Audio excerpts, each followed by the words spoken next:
I can't believe it. How old is Chloe now?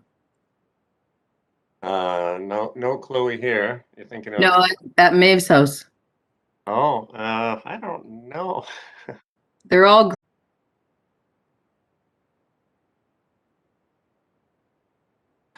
Video's live. Thank you. Welcome everyone. Good morning and welcome to the Regional Services Committee meeting of June 23rd, 2021, our first official meeting of the summer. Before I begin, I'd like to acknowledge we're on the ancestral territories of the Coast Salish peoples. And with that, move to the first item, Ms. Legault. Thank you, Mr. Chair. The first item is the approval of the agenda. To approve, second. All in favor? Opposed? Motion carries. Thank you. Next item.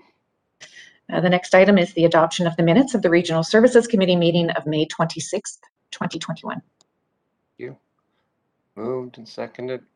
All in favor? Opposed? Motion carries. Thank you. Next items, please. Thank you, Mr. Chair. There's no business arising from the minutes and no participants for public input period. Yes, I made that contact already. So that takes us to delegations, and the delegation is from Cowichan Housing Association. We have Beverly Suderman, the interim executive director. We also have Carmen Brooks, the Cowichan Housing Association tenant support worker, Don Stewart, emergency manager at North Cowichan, Joy Hayden, board chair. And good. Welcome to the whole crew who will be doing the presentation today. Thank you very much, Mr. Chair. And it's a pleasure to be here today. Our purpose today is to report to you on the emergency response that took place in response to the displacement of the Lewis Street fire victims. And so I'd like to share screen with you now so that you can see the presentation, and also the bulk of the presentation will be undertaken by Carmen Brooks, the tenant support worker who was instrumental in the success of this initiative. So I'm just going here and sharing my screen. So if you could confirm that you're seeing the slide screen. Okay, good. Thank you very much. So over to you, Carmen. Awesome. Let's switch the slide. Oops, how do we do that now? Just a second, technical issues. And you do them on the screen. Okay. All right, so on December 31st, 2020 at around 1 p.m., a fire started out in the Lewis Street apartment building. It quickly spread to the other units. It caused one fatality and displaced 42 adults and 6 children that were living full or part-time in the building. Due to the damage in the building, the residents weren't able to return and they lost most of their possessions. 36 units were destroyed. Then the emergency response team mobilized and funding was provided by BC Housing for the CVRD, from the CVRD Regional Housing Service Emergency Contingency Fund, and it was about $20,000. CVRD and North Cowichan emergency response teams mobilized. They funded the hotels until the 15th, so there was a few extensions to get it that far. The residents started out in Duncan hotels, and then those who couldn't find billets with family or friends ended up going to the Best Western in Chemainus, and then a few other hotels in Duncan for people that had different situations and needed to stay. Then they hired me to help support the tenants doing things like looking for housing, applying for different housing options. I was able to help them connect with other local services. And then they also had access to that $20,000. We met weekly as a team, the emergency response team, and you can see there everyone that was involved in that. Other services provided to the residents were things like there was a GoFundMe and cash donations that made it to $27,000. Each resident received $650, and we didn't include children in that, and that helped them replace personal items.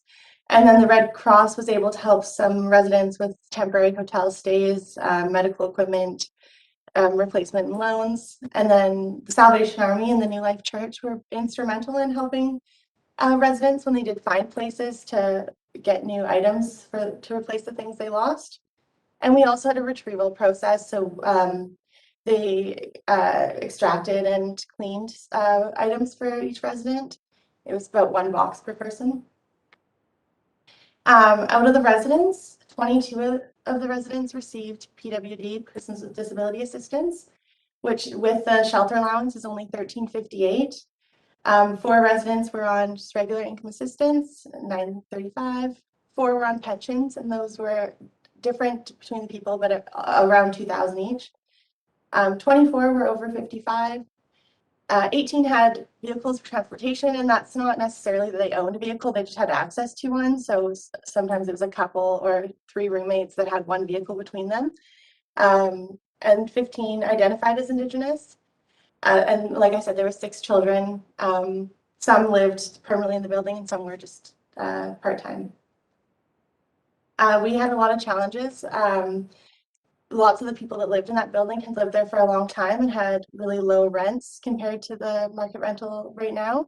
And then being on income assistance or PWD made it really difficult.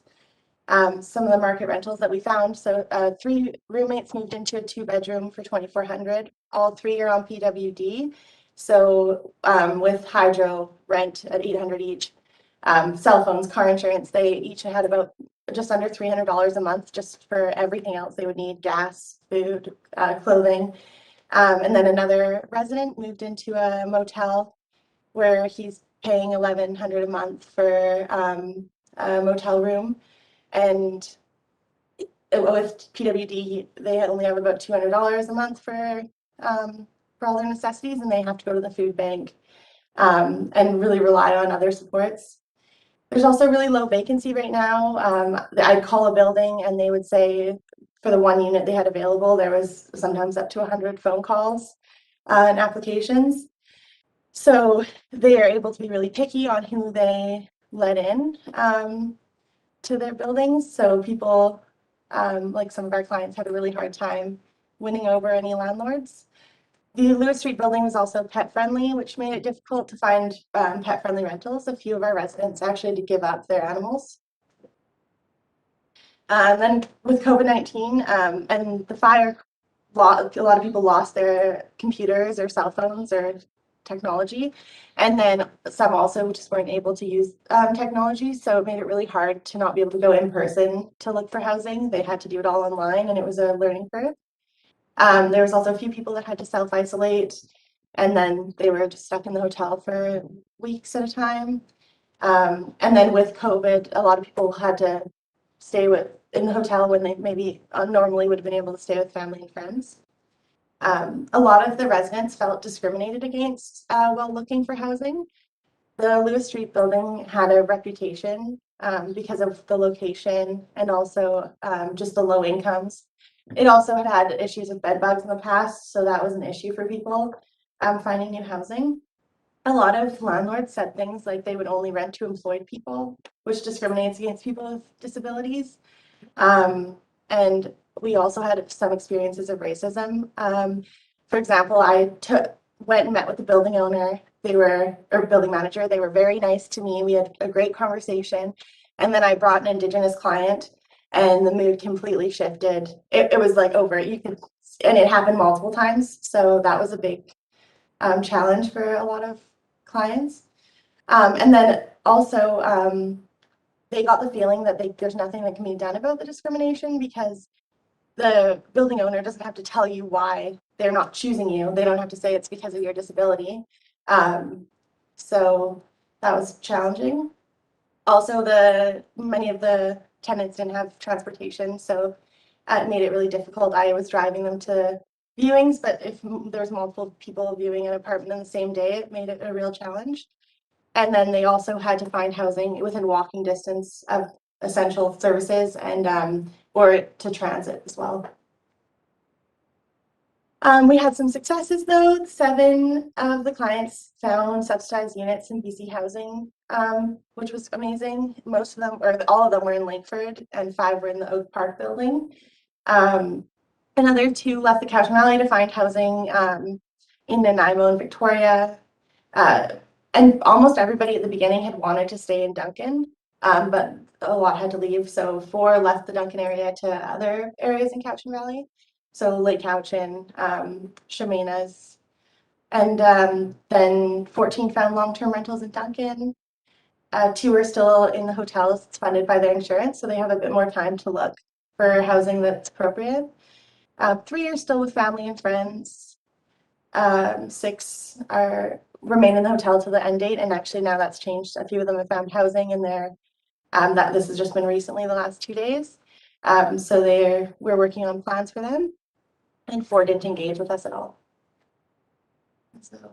Yeah, so in summary, out of the 42 adult residents who were displaced, 27 of them found long-term housing solutions within the last 5 months.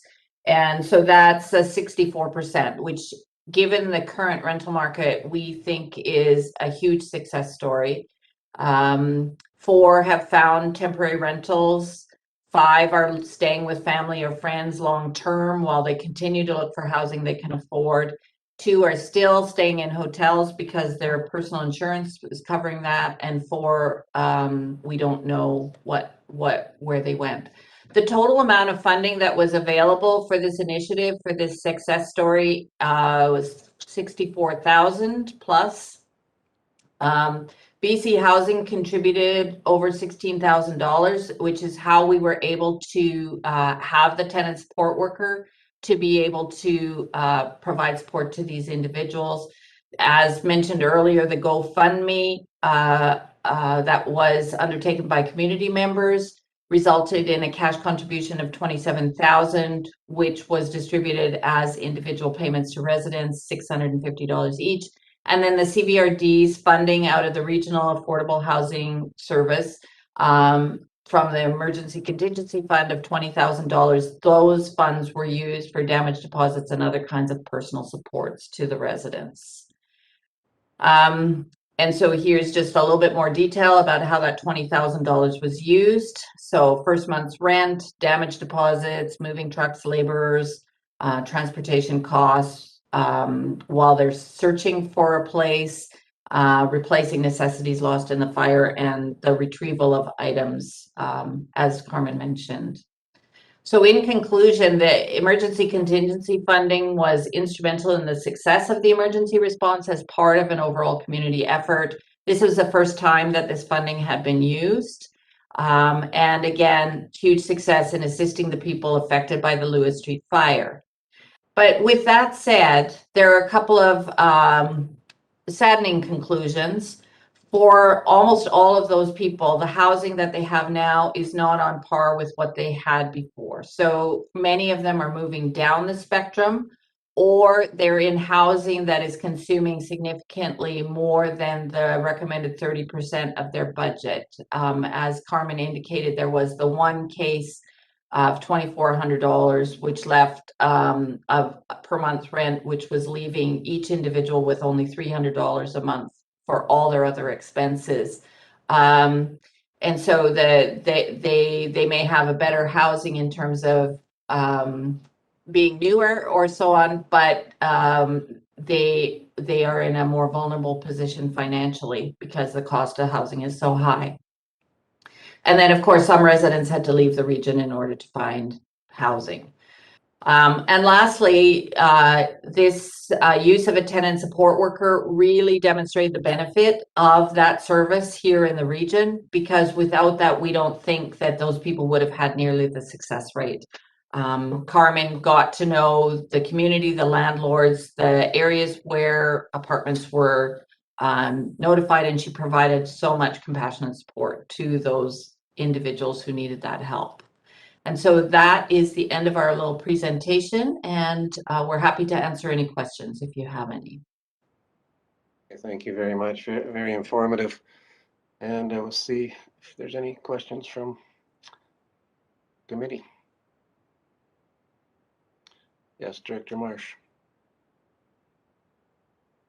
I don't exactly have a question. I just wanted to acknowledge Carmen for for what I think would have been almost the most important thing in that first few weeks, which is the emotional support to get through the shock of lack of options, and Bev and the CHA, and I guess it was John Horn still there at the time.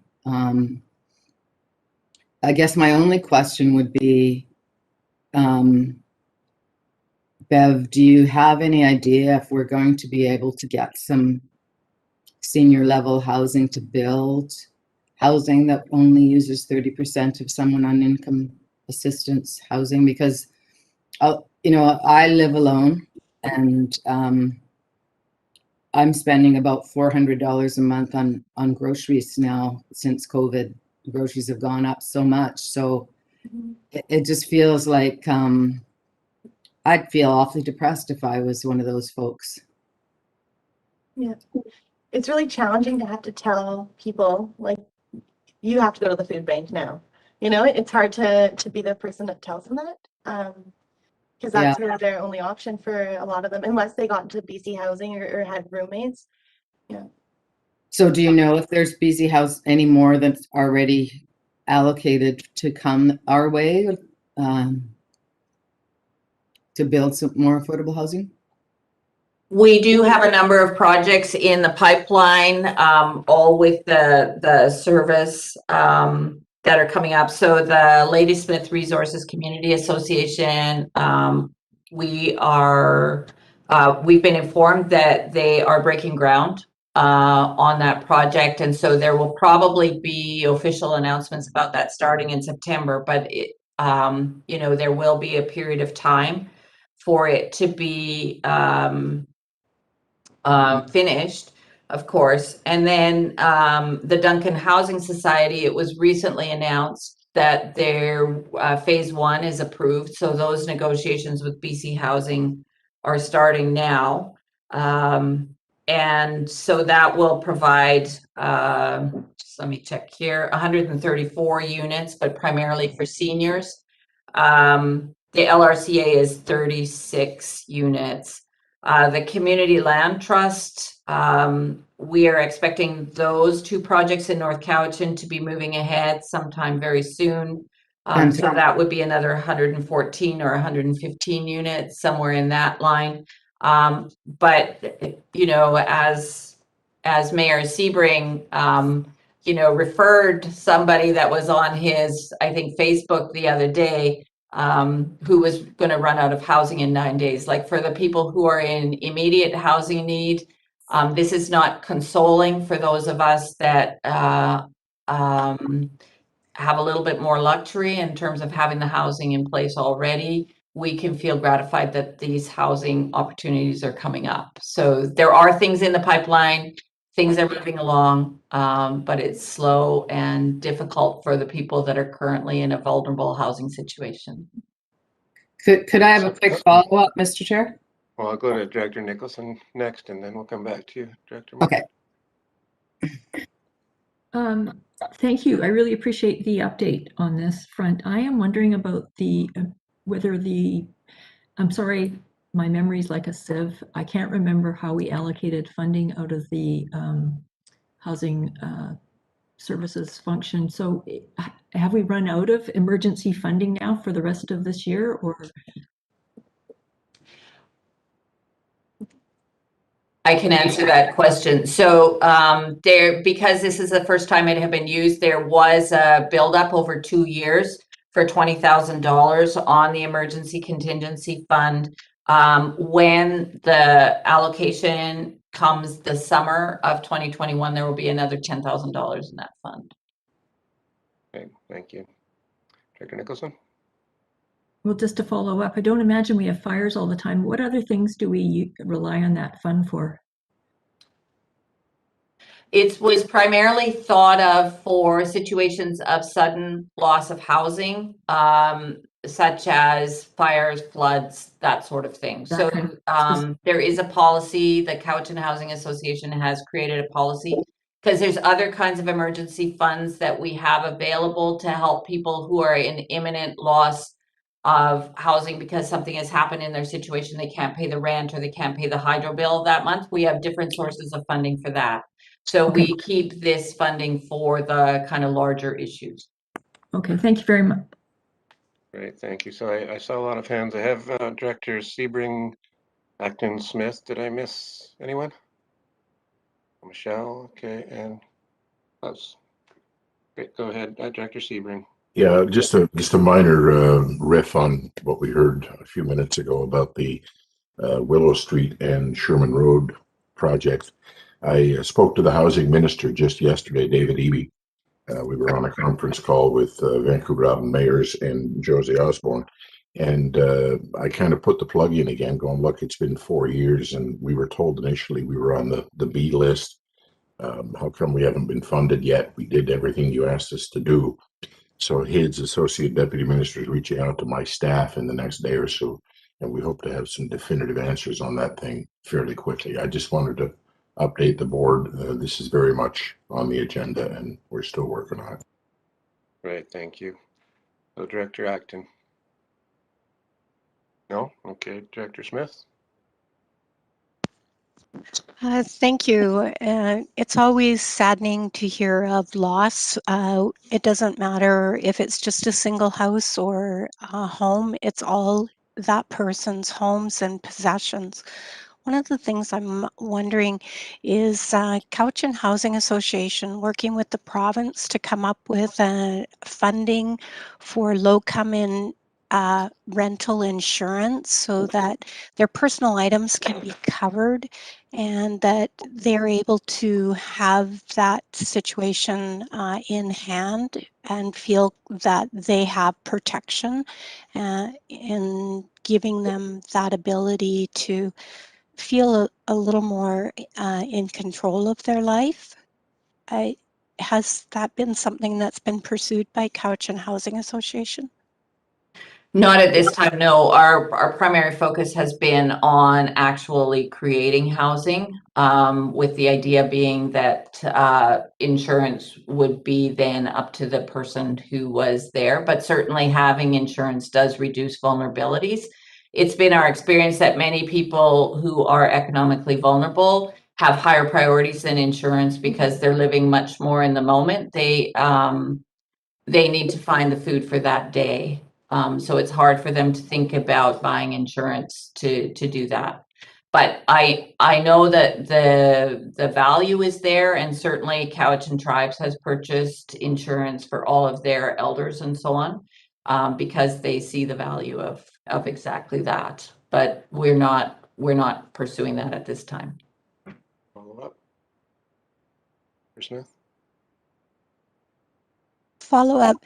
Do you feel that this is something that you would consider pursuing? It sounds like it would benefit so many people. And I think this is something that the province should look at when they're looking at if they're covering portions of rent, that they should also provide a portion that would go towards insurance. It's an excellent idea, and our chair, Joy Hayden, is here on the call today. And so between the two of us, we will bring that matter to the board of the CHA to consider. Yeah, thank you. Thank you. So lots of interest. I have Directors Staple, Kuhn, Yanni DiNardo, and McGonigal. So Director Staples. Great. Thank you so much for the presentation and for all the work that you've done on this. One of the things that I'm curious about with the funding is you said that it covers certain times that it kicks in. Are rent evictions included in that? Because so far we're on our second large one that I'm aware of in the valley, and people only have 3 months to move that are in very similar situations as to the tenants of the fire. And so I'm just curious if that's something that you can support through this funding. It's a very interesting question. We recently adopted a policy, and the focus there was on fire and flood. But as with all good policy, there's room there for interpretation in terms of what sudden loss of housing means. Certainly, I think the most beneficial part of this funding was obviously the emergency contingency fund that paid for specific things was extremely important. But the most beneficial part was the tenant support worker. And so we are putting in a grant proposal to another organization so that we can actually hire a tenant support worker on a permanent year-round basis, because we get calls on a daily basis, people that have issues around this. But certainly, again, rent evictions are not quite the same as fire and flood, in the sense that people do have a certain amount of notice, but they do also need the support. So it's something we can consider for sure. Thank you. Because I think it's that support piece that, you know, you were able to offer through this process that really stood out in some of the questions that people have been asking. It is the support that they need. They just don't know how to even begin. Exactly. And have a lot of the same struggles that you have shared about the people who were unhoused through the fire. So yeah, thank you. Thank you. Thank you. Next, Director Kuhn. Yes, I have a question. I don't know if you can answer it. The fire broke out in one unit, and now we learn that 34 units are unusable. I understand there's asbestos involved and all that, but it's still. I'm curious, how did that happen? I mean, one unit is destroyed, and then suddenly 34 units are unusable. I find that hard to believe. Sorry, Don. But from my understanding, it had to do with the water as well from putting the fire out. And they had like some ceilings cave in the building, and asbestos exposure. I haven't been inside the building, so I haven't been able to see it. But there's from the construction company, there was a lot of mold in the building as well. A lot of mold. Yeah. I think I saw a hand, Don. If I could step in for 1 second on this answer, my understanding from the fire services who attended on site is that as part of their normal practice, because the building was on fire and the fire did get into the attic space, they were entering every single apartment in the entire building to ensure that they got everybody out. And in the course of that, they were breaking down doors. So smoke was present throughout the entire facility, water damage throughout the entire facility, and as a result, the contamination happened throughout the entire facility. So without a doubt, there is some rooms that have substantially less damage than the ones that had fire, but smoke damage was present throughout, and water damage was present to a level throughout. Thank you. Thank you. Next, Director Yanni DiNardo. Mr. Chair, through you to the presenters, Bev as well. I just wanted to thank you for all that you're doing for our most vulnerable in our community. I just think that this is going to be exasperated by the price of houses and people selling. My daughters in Victoria been renting in one place for almost 15 years, I believe. The house was put up for sale. You've got 3 months to go out. So I think that a lot of people that have been renting and relying on that rent have found a cash cow now. So I think that this is just only going to exacerbate our need for housing. So, but thank you again. I didn't want to be a Debbie Downer, but it's a pretty sad situation. Okay, thank you. Director McGonigal. Thank you very much, Mr. Chair. First of all, thank you for your presentation and the information. Although we haven't been updated on a regular basis, we know that the care and compassion that you've been utilizing in the background is well appreciated by all of us here and the community. Having said that, wondering about the 4 who have fallen off the radar, if there's any opportunity to reach out to other agencies to identify possibly where they may have traveled to, etc., and ensure that they are cared for as well. I think even one person that drops off the radar is too many. So just wondering if there's any opportunity. So it's actually 2 couples. From my understanding, one of the couples, they were on probation, and so when they lost their housing, they had to go back into a facility. And then the partner followed. Their partner followed them to to be closer to the facility that they were in. But they just haven't responded to calls or texts since they got their they accessed the GoFundMe, and after that they kind of dropped off the radar. So I let the ministry worker that we were also connected with know, because the ministry worker had connections with them as well. So the ministry worker knows that they're hadn't really used our services. The other couple had stayed in the hotels, and they had a bit of I guess I would say like aggression issues with some staff and stuff. So I think they kind of just cut ties after a while. So but they had a bit of a plan. Like I knew that they had a bit of a plan of where they were going to stay. So I just didn't feel super comfortable around them, I guess. So I didn't get a lot of information. Well, thank you very much. We certainly appreciate all the work that you have done as the tenant support worker, and I am hopeful that you are successful in the grant application to make that a permanent position. Great. So anyone else before I return to Director Marsh? Oh, Director Marsh. Thank you. I'm sorry, I forgot, Mr. Chair, one other question I was thinking of, and it's probably not practical during this COVID time, but given that everything has just increased exponentially, I imagine there's a lot of homeowners who are going to be struggling going forward. And I wonder if there's any thought of Cowichan Housing doing some kind of matching tenant to homeowner. And I recognize a lot of the clients, probably it wouldn't be a wise thing, but there certainly would be a lot of seniors that would be easy renters if someone had an extra room in their home and would help each other in that way. And just anecdotally, I appreciate what Director Yanni DiNardo said, because there's a couple here that are both, they had good jobs, and his job became kind of tenuous, and they had to move back to Southern California because they couldn't find anything here to rent, and he couldn't find other work.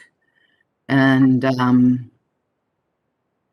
yeah, I just wonder if there's out of the box kind of thinking that way of where they're, like linking land to future farmers. Can there be linking rooms to future tenants kind of thing? Just a thought. And thank you so much for what you're all doing. Okay. Well, yes, that's I can tell with Sudaran, go ahead. I was just going to say thank you very much for your compassion for these people and for your attention to our report.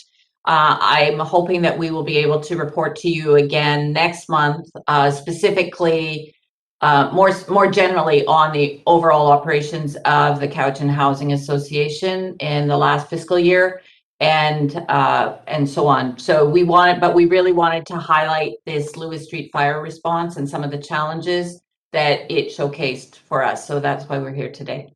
But anyway, thank you very much for your time. Yeah, thank you. Very, very helpful. Joel clap.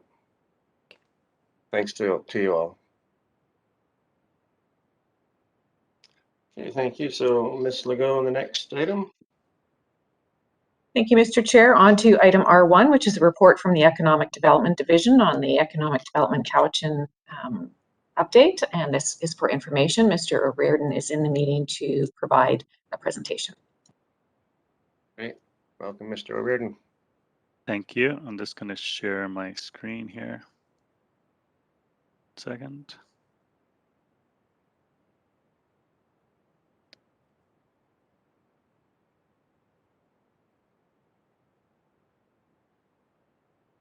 Oh, I think I'm sharing the wrong screen here. Give me one sec.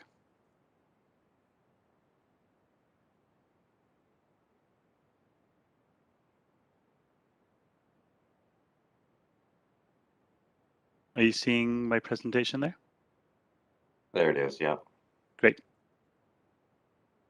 So Thank you, and good morning to the committee.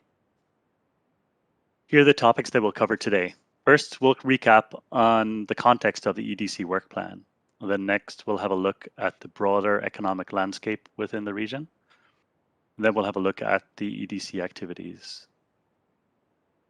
So at EDC, our work is guided by both the EDC strategic plan as well as the CVRD corporate strategic plan. We look to embed reconciliation and a response to climate change in all our work. And importantly, we seek to have our work informed by data. As we look at the regional economy a little closer, what can we see in 2021? First, we see a region that's poised for trade. DP World recently signed a 50-year lease to expand the Nanaimo Dew Point terminal to increase options for global trade. They provide a barge service to mainland BC's deep sea ports and have container shipping capacity for international shipments. At the same time, we're experiencing constrained industrial capacity, particularly for serviced industrial land, as identified in the Couch Industrial Land Use Strategy. OCP reviews are taking these concerns into consideration, and some industrial land is being opened up, particularly by First Nations, but the lack of land continues to be a constraint on investment. Cowichan is facing a housing shortage, a construction boom, and several major infrastructure projects are in the works. We have the Cowichan District Hospital at $887 million, the Cowichan Secondary School at $82 million, and the North Cowichan Duncan RCMP detachment at $49 million. These projects are likely a driver of additional inward investment and may put pressure on the labor market. With COVID, businesses are still facing uncertainty and may be set for a somewhat bumpy recovery, dealing with legacy issues from the pandemic. Although overall, business recovery is looking favorable. Trends emerging from COVID include a move towards remote work, increased densification of our urban cores, an acceleration of the role technology is playing in our lives, and an interest in shifting into a circular and regenerative economy.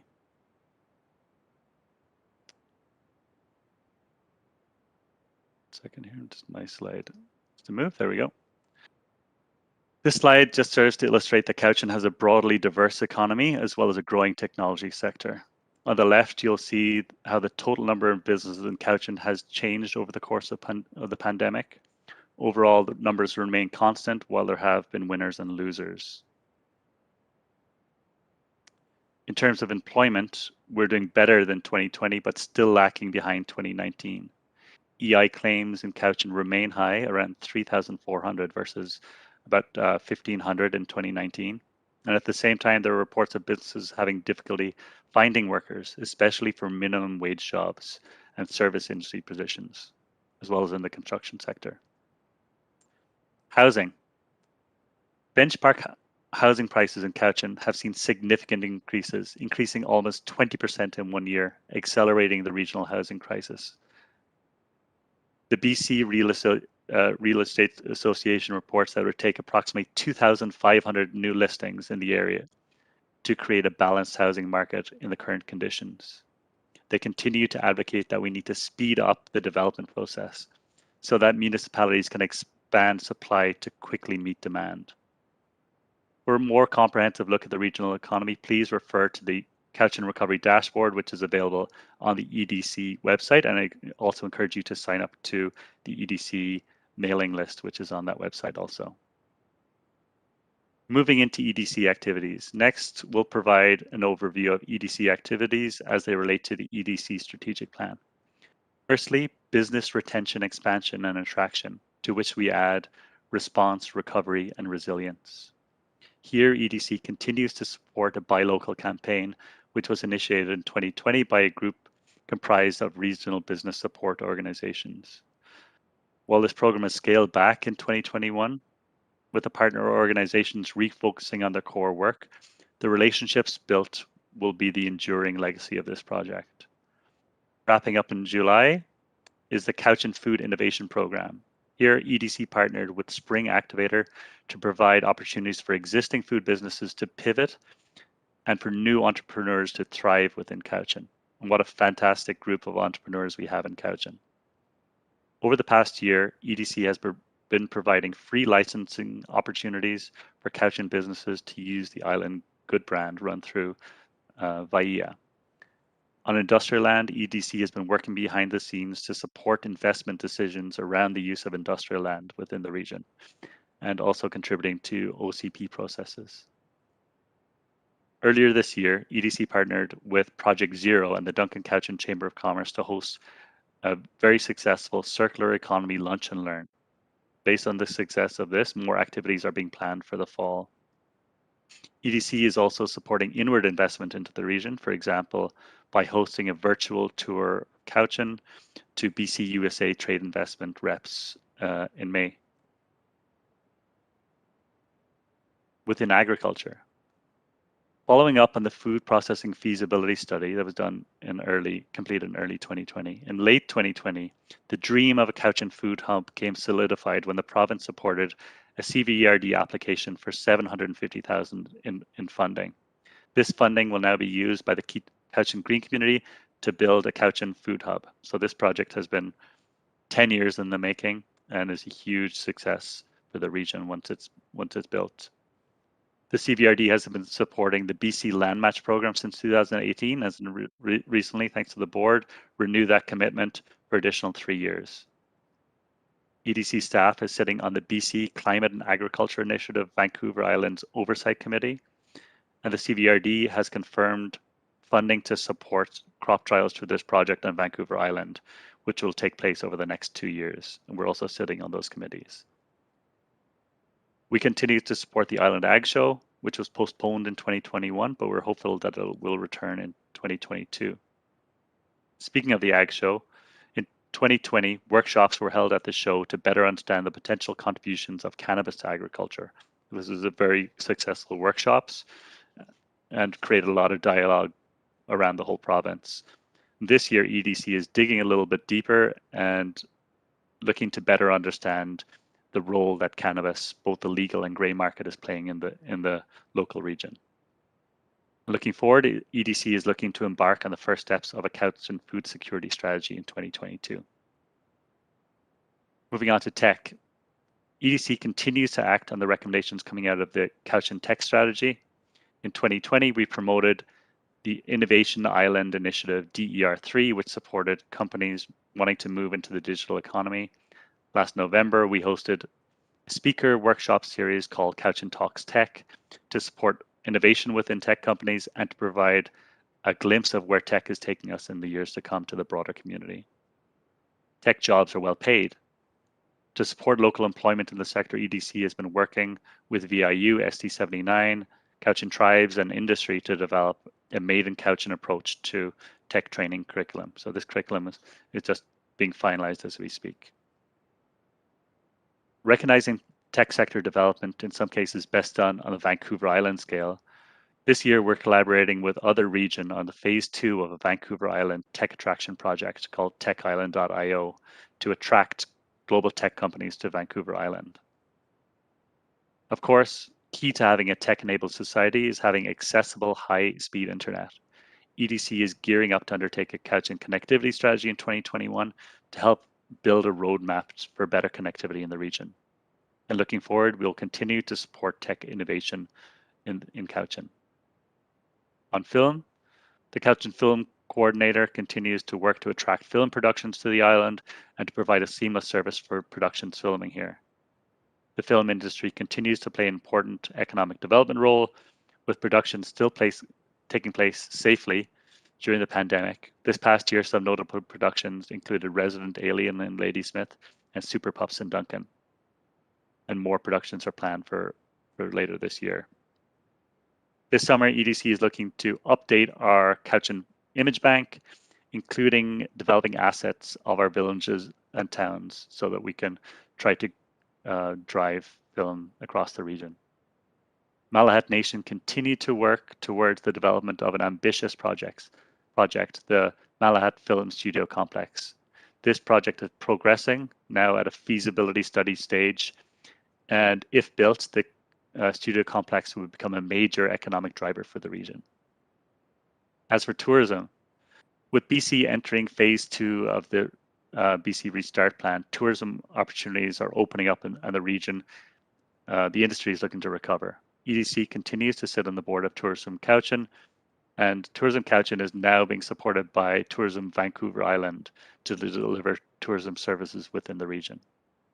The MRDT plan is due for renewal later this year, and sports tourism is seen by EDC as a growing opportunity. Lastly, but not least, sub-regional support.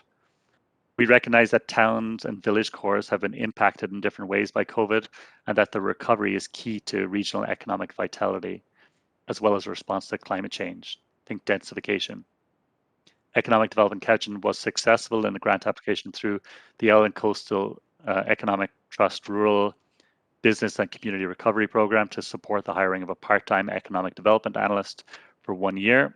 This hiring process is underway, and once in place, this economic development analyst will look to support recovery in villages and towns across Cowichan.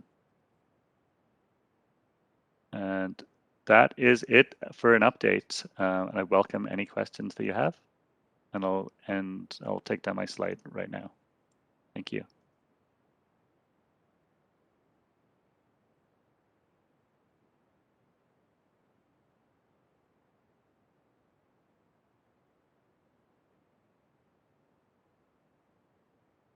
There we go. Thank you for that. I saw questions got Director Sebring. Raise your hands again, folks. Director Wilson, Director McGonigal, Director Nicholson. Go ahead, Director Sebring, please. Thank you, Mr. Chair, and thank you, Barry, for that presentation. I just want to focus in on the film piece. I know in Chemainus we had a Hallmark movie that was done here a couple of months ago, and it aired the other day. And it's the first time I sat and watched a Hallmark movie because I wanted to go to the end and have a look at the credits. And you know what? That Hallmark movie could have been shot anywhere. Could have been shot absolutely anywhere because there was no reference to Chemainus, to Vancouver Island, to anything Cowichan. And I mean, you know, we sell these presentations based on, oh, look what it can do for tourism and you know, highlighting our area. And then we're not highlighting our area because there's no indication that it's our area. Is there any way that we can write something into the contracts with these guys to say, you know what, we want, you know, Active Cowichan or the Film Commission or something in the credits so that at least there's a glimmer of an arrow pointing in our direction? Through the chair, thank you for the question. Maybe in a response to, yeah, that's an interesting one to have it included in the credits. I know bigger productions like Sonic did work with Tourism Vancouver Island to have a solid connection and tourism opportunities connected with the Sonic movie. So I think it's maybe depending on the scale. I mean, Hallmark movies are maybe a little bit lower budget and they don't have all that machinery behind them to develop those things. But I think there is definitely opportunities with bigger productions to try and shape that. But that's certainly something I can bring to our film coordinator to see. We have been looking for economic indicators to come back as a result, coming back from production to say, you know, what their local spend is, who they've been hiring, so that we can get some sense of the economic impact. And they may or may not provide that, but this is something we can also seek to include. Okay, I mean, you know, no problem. I'm glad they came and shot, and I'm glad they spent the money, and there was hotels and you know, all kinds of stuff that happened during that week-long shoot. But if one of the drivers of this is to say, you know, we want to showcase our area, then we got to let folks know it's our area. So, and I'm not, I mean, we being North Cowichan, we granted a permit on this thing. And maybe we need to look at this municipally and say, we'll grant the permit on certain conditions. That's another way to do it. We're new at this, so live and learn. But I just wanted to flag this for the Film Commission as well as something to be aware of. Thank you. And the best approach might be to direct it towards Tourism Cowichan, so that if people go somewhere, then they're getting to a marketing organization that's driving people here. Yeah, thanks. Okay, thank you. Thank you, Director Wilson. Yeah, thank you, Mr. Chair. Thank you, Barry.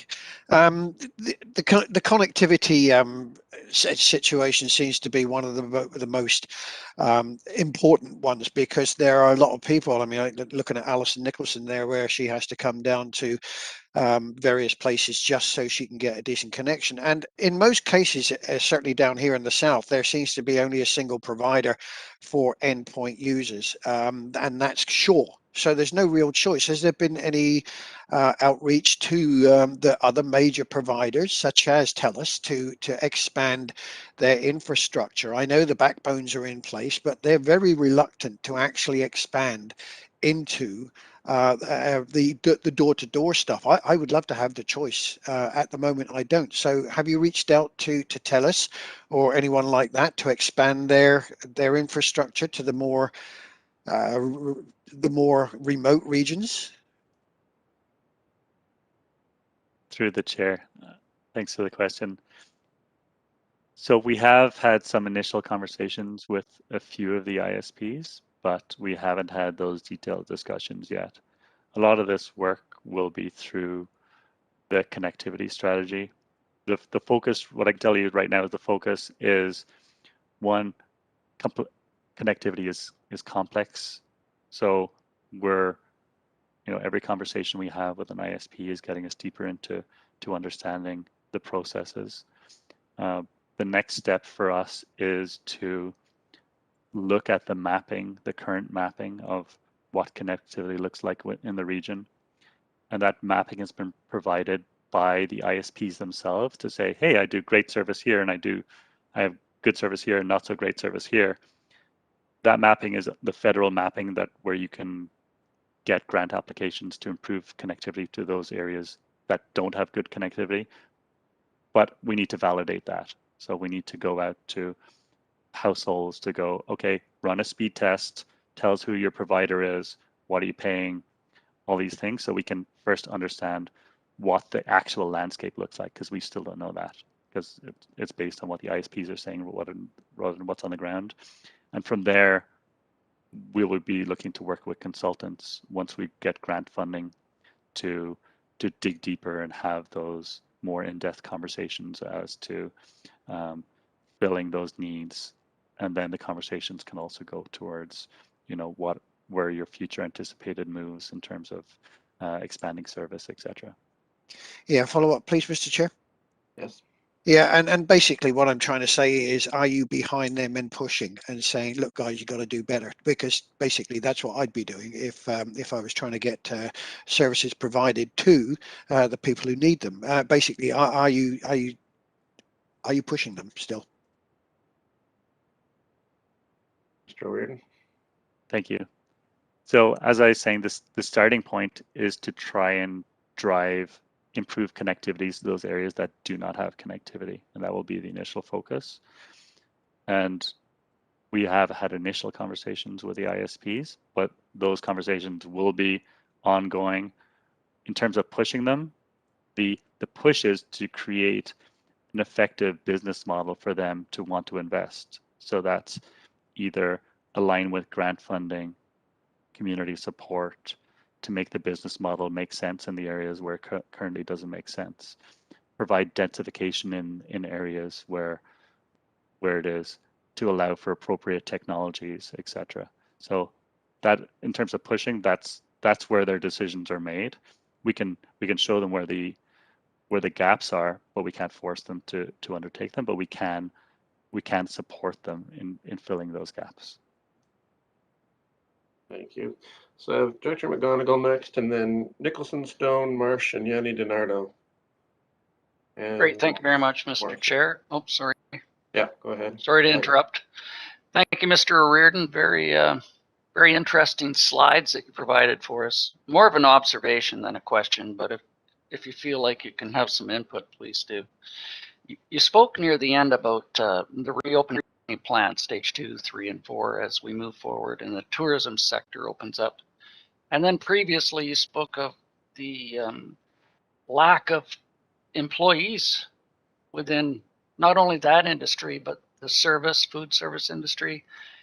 Is there any idea of how that gap can be filled with that lack of employment in the service and tourism industry. I fear that as tourists come and the services that they receive may be below what they expect, they will not have a return visit, and that could impact tourism couch and EDC in the long term. Joe Reardon. Thank you. Yeah, so that's a good observation. I think there's probably a few factors at play here. So one is we're still in a pandemic. So those people who could not work and were not willing to work, and those service industry jobs are the most vulnerable, are still staying at home, a proportion of them. So I think that's one factor. We have, housing crisis and rental crisis that's driving up the cost of living. So if people are going to work, then they're going to want to work in higher wage jobs if they can get them first. And service industry generally are not necessarily providing those. And then speaking of the tourism component, that's something that Tourism Vancouver Island is aware of, and something that they're being cautious in terms of their response to ramping up advertising for the region. They're aware that folks who laid off employees may have trouble bringing them back. And the very thing you said, that if we drive, tons and tons of people to Cowichan straight away, when we're not able to support them with good service, etc., then it's going to negatively impact the region. So I think they're controlling the lever in terms of the marketing arm as to, driving people to the region. So I think that will be try to keep that in line with our ability to have employees working and all those service jobs built. Great, and a follow-up if I could, Mr. Chair. Yes, I think I'd be interested in seeing in the next quarter what those numbers do transpire to once PHOs have laxed a bit and people are a little more enticed to become employed in various sectors. I'd be very interested in those numbers as well. Thank you. Director Nicholson. Thank you. My question, thanks, Barry. It was a good presentation. My question is about connectivity, and I really think this connectivity strategy is years overdue, but now it's really pressing. And what I think is really interesting, we don't have good data on the number of home-based businesses that we have, but I'm pretty darn sure behind most driveways, there's some sort of a home-based business. And so the whole issue of connectivity is becoming not just increasingly acute because of COVID, but things are changing and expectations and needs are changing. And we have to understand the need in the region. So as part of the connectivity strategy, it's not just a case of what people have currently, but it's also a case of what they need and where it makes sense to push for investment. Because I don't necessarily think if you live in a rural area, you should expect to have all the services that you would get in an urban center. But needs to be some basic idea of what we should be aiming for down the road. And things are changing quickly, and it is really complicated. And I know that one of the things that in Satlan, we had a case where TELUS was interested in after pressure, interested in putting in a cell phone tower, but the options were like in a residential area, and that just did not fly. And so I was speaking to him about this, and the towers are just one option, and we don't necessarily talk a lot about the cables and the fiber optic stuff and all the other connectivity ways. And so we really need a strategy that can lay the whole thing out for us. And so my question is, I'm coming to my question. I recognize that this will take some funding. So do we have funding for a strategy, and when do you expect to have that funding in place, and when are we going to get on with it?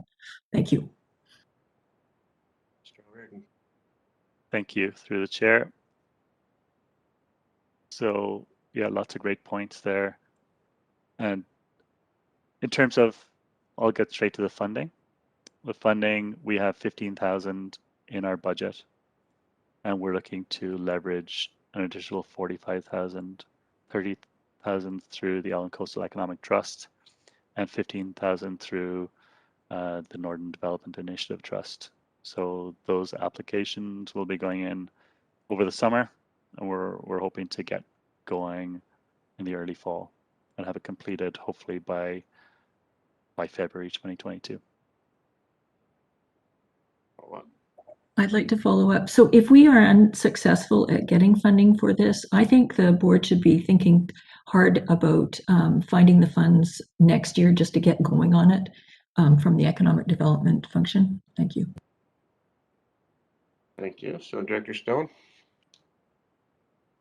Maybe I'll address the connectivity thing first. We did have a meeting with all the RDs last month with Minister Bear. I would invite everyone to look at the connectivity in BC section on the provincial government's website, which does talk about some of the initiatives that are underway.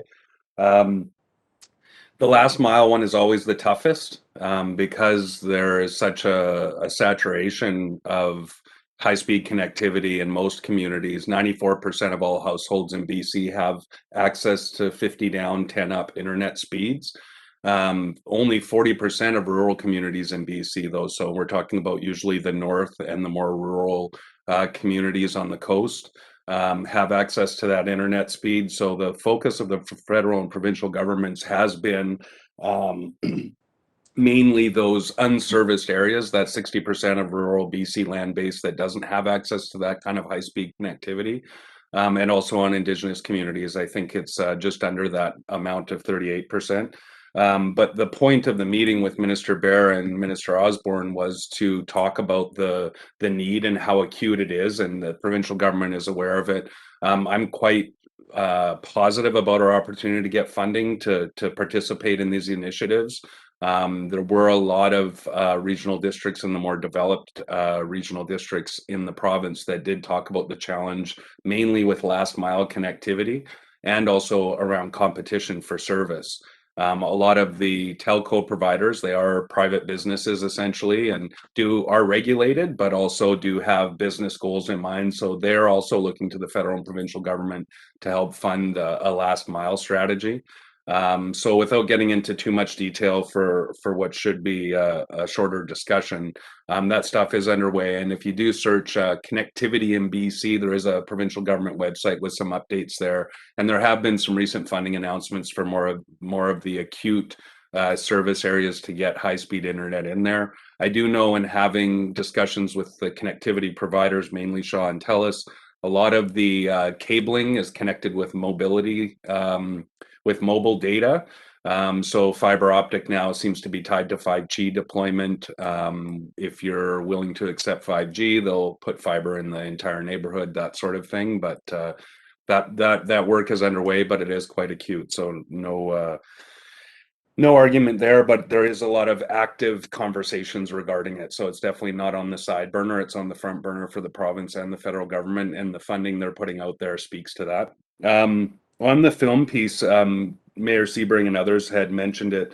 The Film Cowichan and North Island Film Commission typically bring the productions to our communities through what we learned with Sonic and with Resident Alien and a couple of other smaller productions. We have updated our film policy and our permitting process to ensure credits are in there, as well as licensing.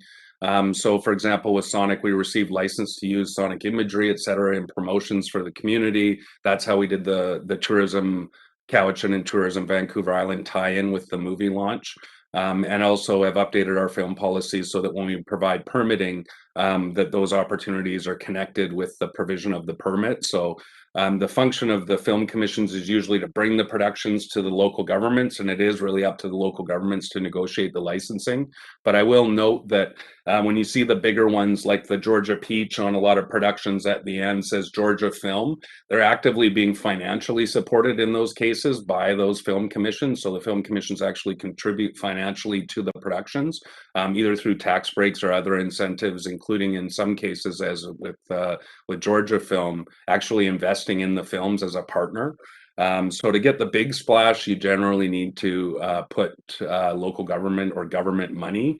And I'm not sure that's something that is pervasive in Canada, but it is in the States. And the reporting back is also part of the permitting process. So both Sonic and Resident Alien do provide an economic analysis of the production values, just for the production times, not the ancillary benefits, but just the hotel rooms, economic impact assessments of the films with our staff, and then those are reported out to our council. So there is a little bit of Al, like you mentioned, just the local government piece. We obviously, I would say, ask your staff to talk to our staff, because updating our film policy was based on what we learned from the productions in the last few years. And overall, I just want to say thanks to the ECDev team. There's a lot of things going on, especially through COVID recovery, and they're great opportunities, but it's also a really uncertain time combined with a lot of opportunity.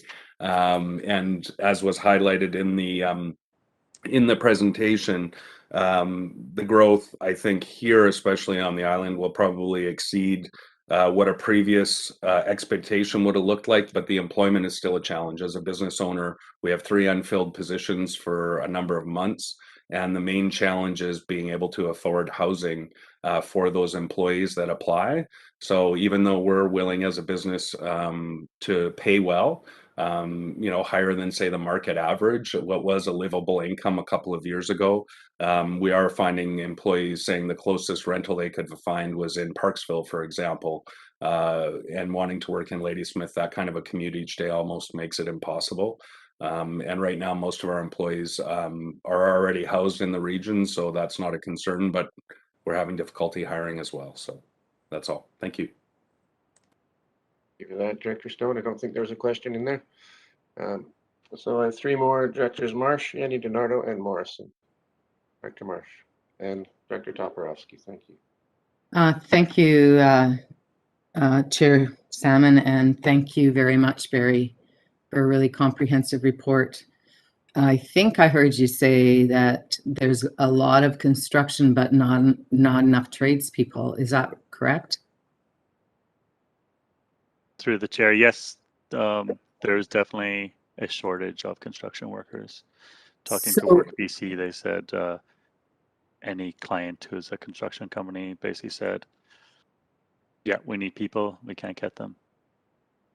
So at one time, and it's a long time ago, 7 years since my kids went to Chemainus High, they had an entry-level carpentry course there. I don't know if they still do, but I do remember back when Tom Anderson was coming to the municipality talking about the hospital. And I've heard since then that there could be some apprenticeships, because we've got 3 pretty big builds, not to mention the mostly single family housing, but there's also, the Ladysmith project, hopefully the North Cowichan 2, and the ones that Duncan are doing. Like, is there a way that you could somehow coordinate with VIU and the high schools and the, Tom Sparrow, who's doing, I think, the high school, and those people, and just try and see if there can be an apprenticeship program started, and so that we don't bring in people from away who A, wouldn't have a place to stay, and B, would probably just go back away when they're done. Yeah, thank you. There are definitely opportunities there in terms of working with VIU. We have been in discussions with them around Excellent. the potential of applying for grant programs to have a second stream of a first-year carpentry program. We need to find an organization that has capacity to take on that funding application, because VIU does not have the capacity right now. Or VIU can't apply to that, and the CBRD doesn't have the capacity to take on that grant application. So that's something that we're looking into in terms of another municipality or organization that can support applying for a grant along those lines. Okay, thank you very much. Dr. Yanni DiNardo. Thank you, Mr. Chair, through you to Mr. O'Riordan. I just, my question is the connectivity in BC. And also I'm confused, and I might have got some of the answers from Director Nicholson, because they wanted connectivity in a community, but then it was denied by the community. So I'm trying to understand how that happens, and what, why, if they need a tower, and if they need a tower, and is there options to a tower?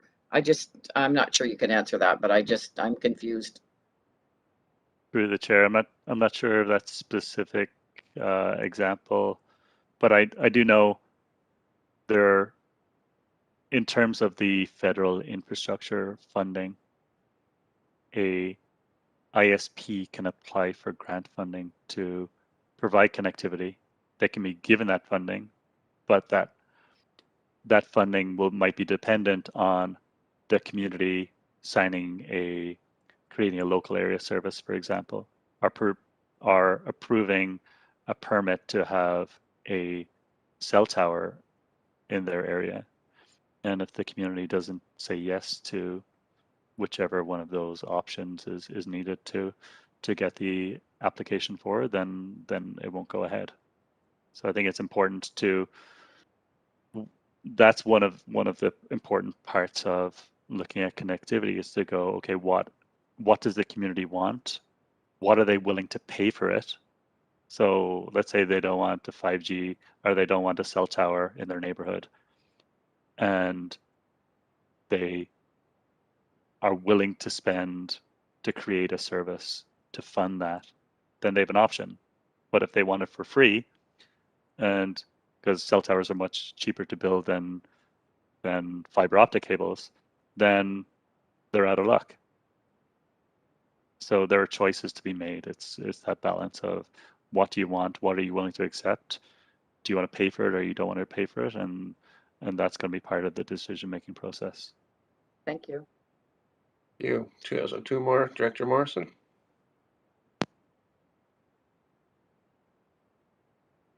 You're on mute.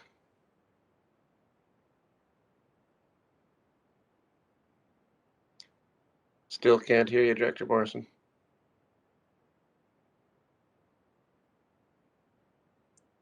Can you hear me now? There we go. Thank Perfect. you. I hope you bear with me for a moment here, listening to what everyone's been sharing and what Mr. O'Riordan shared. You know, a few moments ago, you spoke of a crisis that we have. We have affordable housing crisis, and you know, from where I sit and spent an awful lot of time in my community recently, you know, I see us like embarking on a jobless recovery. I look around my community, and it wasn't that long ago when our planning department was saying that, you know, we had surplus supply of building lots and surplus supply of housing and surplus supply of commercial and industrial, and I can tell you, for those of you that haven't been out to Honeymoon Bay lately, there isn't an empty building lot. There isn't a empty commercial building. There are now 3 food service providers when 6 months ago we had none. There is, I believe, 2 commercial cannabis production facilities. And the crisis that I'm speaking of is for decades, when folks needed to find affordable housing, they came to the West. They came to Tim's community and Klaus's community and my community to find affordable housing. And I just want to share an anecdotal story about a gentleman who I've been running into the dog park for the last couple of months. And he and his wife, no kids, well, they have a dog, and are both fully gainfully employed, pre-approved for a mortgage. And every property that they've gone to look at has been $100,000 more than what they can afford, and it goes for $100,000 more than the asking price. They're moving to Bella Bella. And we're having that drain of those kind of people that we need in these jobs. So, you know, the crisis you speak of, I think it's a lot more serious than we may recognize, because there's other issues at play that are causing serious concerns. We had an influx of young families move into the community prior to COVID, and it's such a joy to have them here and to see them, the kids at the bus stops. But now what's happening is that people are coming and buying in my community as absentee landowners, as recreational property owners. So they may be in their house for a couple of weeks out of the year, but now they're going to the gray market and the Airbnb market, and those houses have been taken out of the affordable housing rental inventory. And there's just no place for people to come and live affordably. So, you know, how on earth can a person who's going to pay 70% of their minimum wage going to be able to take a minimum wage job? So I raise that because we've got I think we're on the precipice of a jobless recovery in which we've got haves and have-nots, and the gap's just getting bigger.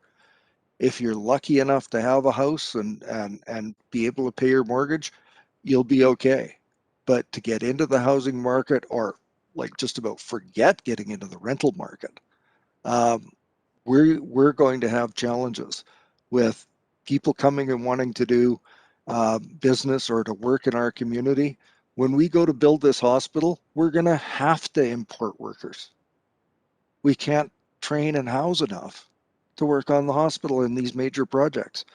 So I raise that because we have to start making decisions that are going to make it possible for the private sector to build rental housing.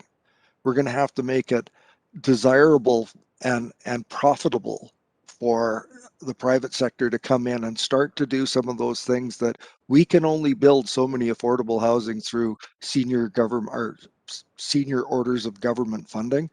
We have to make this a more acceptable and welcoming environment to get these things that to get affordable housing and to get market housing affordable so that people in the lower paying jobs can afford them. So you said crisis. Can you tell me, Mr. O'Riordan, if you see any hope on the horizon around you know, opportunities to ease this crunch? Because I see houses that were on the rental market that are just disappearing to the recreation market. And another point around that is, I know that MRDT is being paid by Airbnb and some of the bigger organizations, but we've got people that are, as I say, absentee landlords of not only residential properties but recreational properties.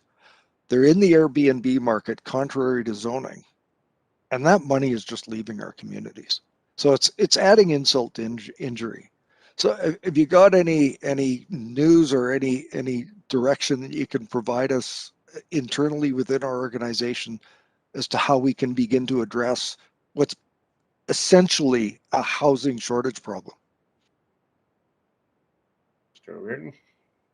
Through the chair, that might be a bit of a larger topic than I can respond to in one quick sentence or two. But I agree that we are facing a significant housing crisis. We were already in a housing crisis, and now it's accelerated to a huge degree.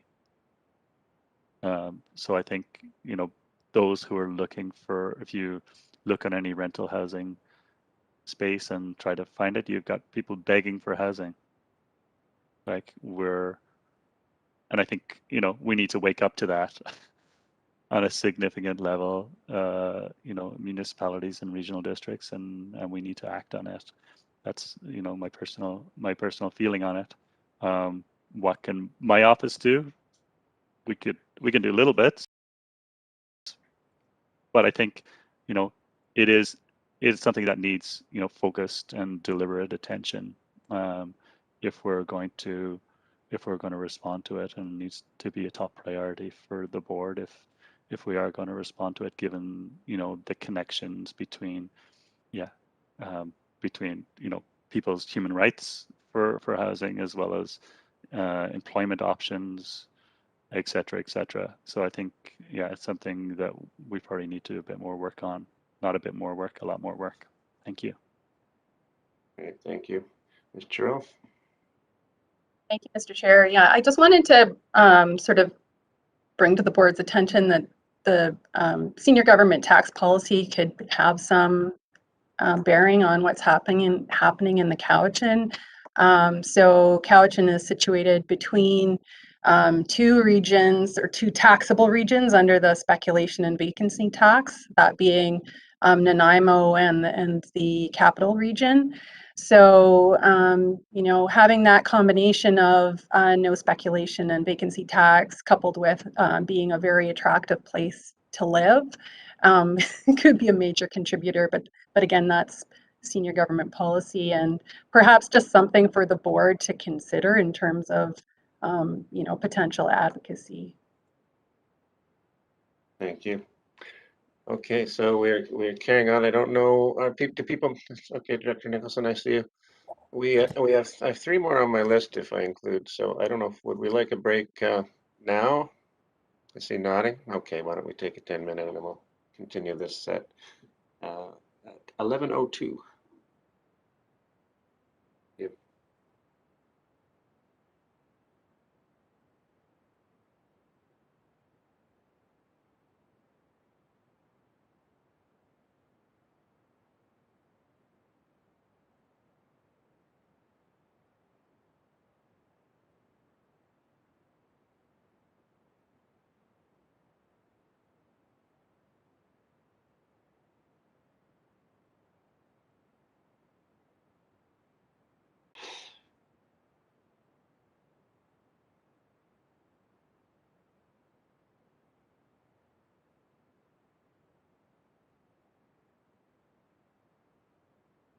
Video's live.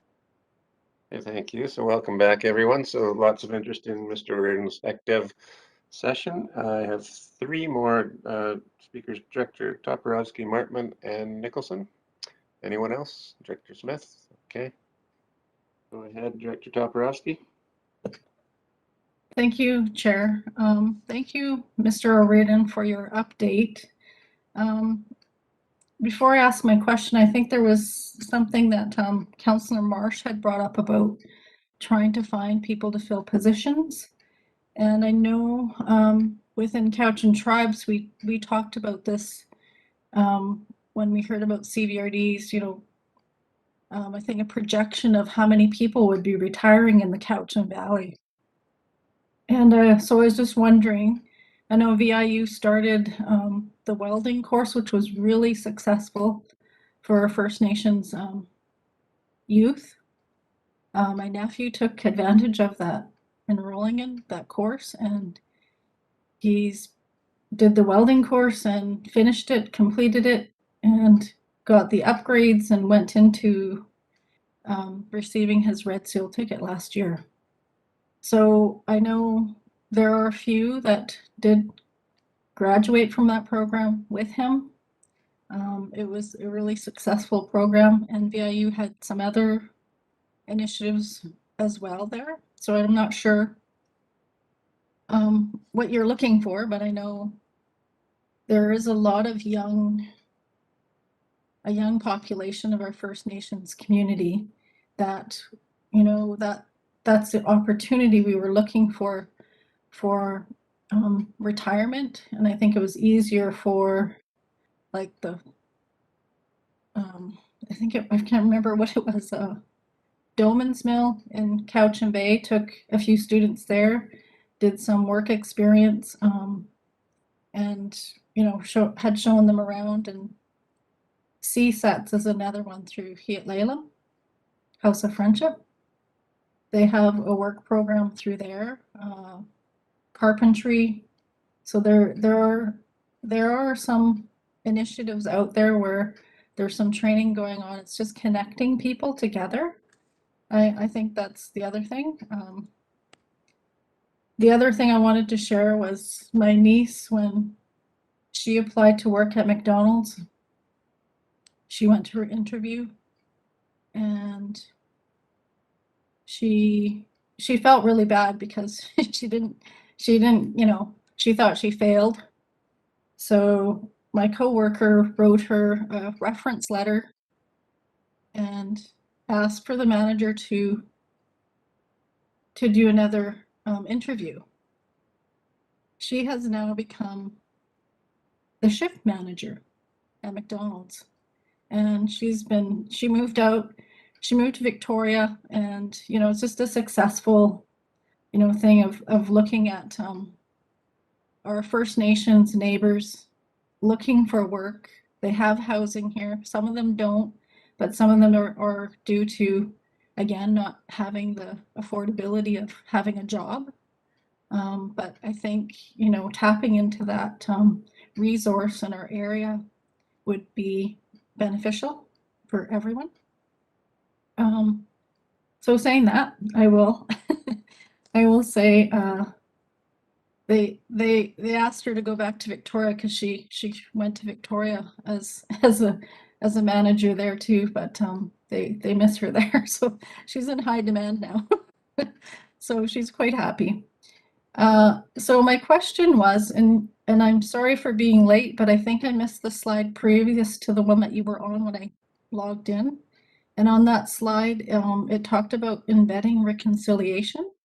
So I was just wondering what that meant, because I missed that slide, that previous slide. Thanks, Mr. O'Regan. Thanks, through the chair. So maybe firstly it would be in terms of, I completely agree with you in terms of First Nation community here. Many have housing, and there is a higher level of unemployment. And I think the biggest opportunity for economic development and prosperity for the whole region lies with working with First Nations communities to unlock that prosperity for First Nations people who are looking to work and to improve their own communities. So that slide on embedding reconciliation and climate change within all work is that in everything we do, like we're looking at the sub-regional strategies to work with communities on, you know, what recovery looks like within urban centers. That will include wherever we can involvement with relevant First Nations communities in those discussions on what that recovery should look like and guided by First Nations. So with the tech training initiative, we worked with Cowichan tribes on seeing, okay, what can we do within this program to develop. So we've kind of finalized a tech training curriculum that lines up with the industry needs within Cowichan, but now we're also looking at, okay, what are the bridging gaps to get us from folks who would like to enter that program, but maybe don't have all the essential skills to get there. So the next part was we're looking at, okay, what pre-employment, pre-tech training skills can we develop to bridge any gaps there would be for folks who are interested but may not have all the skills or all the knowledge to be able to enter those courses. So we're working on those pre-employment pieces, and so it's just to point out that in whatever, if we were working on a construction sector grant application, again, there'd be a strong First Nations focus, and how do we encourage and support First Nations applicants to be able to have the best success within those programs. So yeah, whatever work we're doing, we're having that in mind in terms of how can we, you know, adapt, respond to climate change, but also how can we unlock that potential and within First Nations communities to prosper and thrive. And that's our approach to reconciliation in terms of unlocking economic opportunities. So and I'd welcome any guidance that you have around that. Okay, thank you. Director Martman. Thank you, Chair, and thank you, Mr. Ryden, on your report. And it brings up so many things that sometimes I wonder how long we should take up your time. But I'd like to follow up on Director Toporowski's, because just this week our hay was ready on our field and time to go bale it and bring it in. And so, you know, we connect with the local First Nations, and he shows up with his three grandchildren. and 2 of them are girls and 1 of them is a guy, and they're all teenagers and they're all local First Nations. And I look at, you know, the hay's in the barn today, and you know, and it was a day's notice and they're available.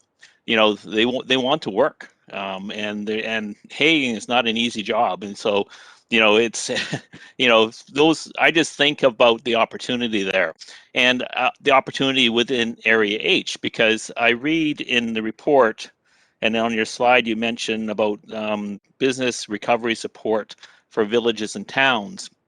In Area H, I think probably the closest thing we have to a village is actually Oyster Bay, which actually is on Sinamis First Nations. And so what other supports are available, I guess, to the businesses and to the First Nations within Area H? So we have commercial tourism industry here. Is that part of what you're able to look to as well, or is it just villages and townships? Mr. O'Riordan. Thank you. So this grant application through the Island Coastal Economic Trust was looking specifically at village and town cores. So looking at if our village and town cores do not thrive and they're, you know, becoming shabby, and as a result of COVID, then that's going to impact the whole region, the economic prosperity throughout the whole region. So the focus of this work of this person, which, you know, remains to be seen, once we get this person in place, we can start to engage with communities, would be to focus on areas where we have existing design charrettes in place, so we can use that as a basis to develop activities and to look at communities most impacted by COVID. So, for example, Chemainus was more dependent on international tourism than other communities, for example, and was likely harder hit through COVID. So, you know, what opportunities are there within that community, as well as Cowichan Bay, for example, to help diversify that economy further, to take advantage of those folks who are looking to move here, to use existing plans, and to bring different community members together to say, okay, what does recovery look like on the local level within these areas? So that specific person would be their focus in those areas. But economic development Cowichan is, of course, is available through, you know, through our different initiatives to support the broader region on a number of initiatives. Thank you. Thank you. So I'll go next. Director Smith hasn't spoken yet, and then Director Nicholson. Thank you. Through the chair, so many good conversations going on here. I notice, you know, I think that education for the trades is just so important for our youth, our future, and having the ability to bring back the workers that are in the oil patch working away from home and their families. It would be great to be able to do that. And I know with this STEP program for buildings that we are going to need an increase in education for that area also. So you just start adding them up and you think, well, where do we have the facilities that these programs should be pumping out the students and bringing them in and getting these things rolling? Because only through education will they have the qualifications to be hired for many of those jobs that are coming forward with the hospital, with the future school, the RCMP building. Those are all skilled laborers, and you need the qualifications when you're going to apply. And I remember our oldest son, he decided, no more education, I'm out of school, I'm finished. And off he went to Alberta, and he was working beside people, and he found out that they were being paid more because they had a red seal. And he was doing the same work. And he decided, I'm going to go get my red seal. And he got his red seal in construction. So the difference in wages when you have those qualifications really make a difference. And then it means that you can have affordable housing and you can support a family. So it trades to me, I can't put enough into education if we can somehow work that out. One of the things about the housing needs I find a little bit confusing because under the Area G current OCP, we have a build out that would include 562 additional dwellings, which is like, I'm sure everybody's just going to fall off their chair because no way in Saltaire, right? But to me, that the parcels have that potential, and it's up to the property owner to make those changes on their property to do that. But then that brings into water sustainability. And do we actually have 65% additional water to supply those homes? So as much as we look at affordable housing, we also have to know that we have to provide the affordable housing with water and possibly sewer. So those two things have to come together in when we're looking at this. And I know economic development might want to have a conversation with engineering to know whether we do have the water sustainability for that. And I think, this is great. This is a good conversation today. And I know that everybody's appreciating your update, Barry.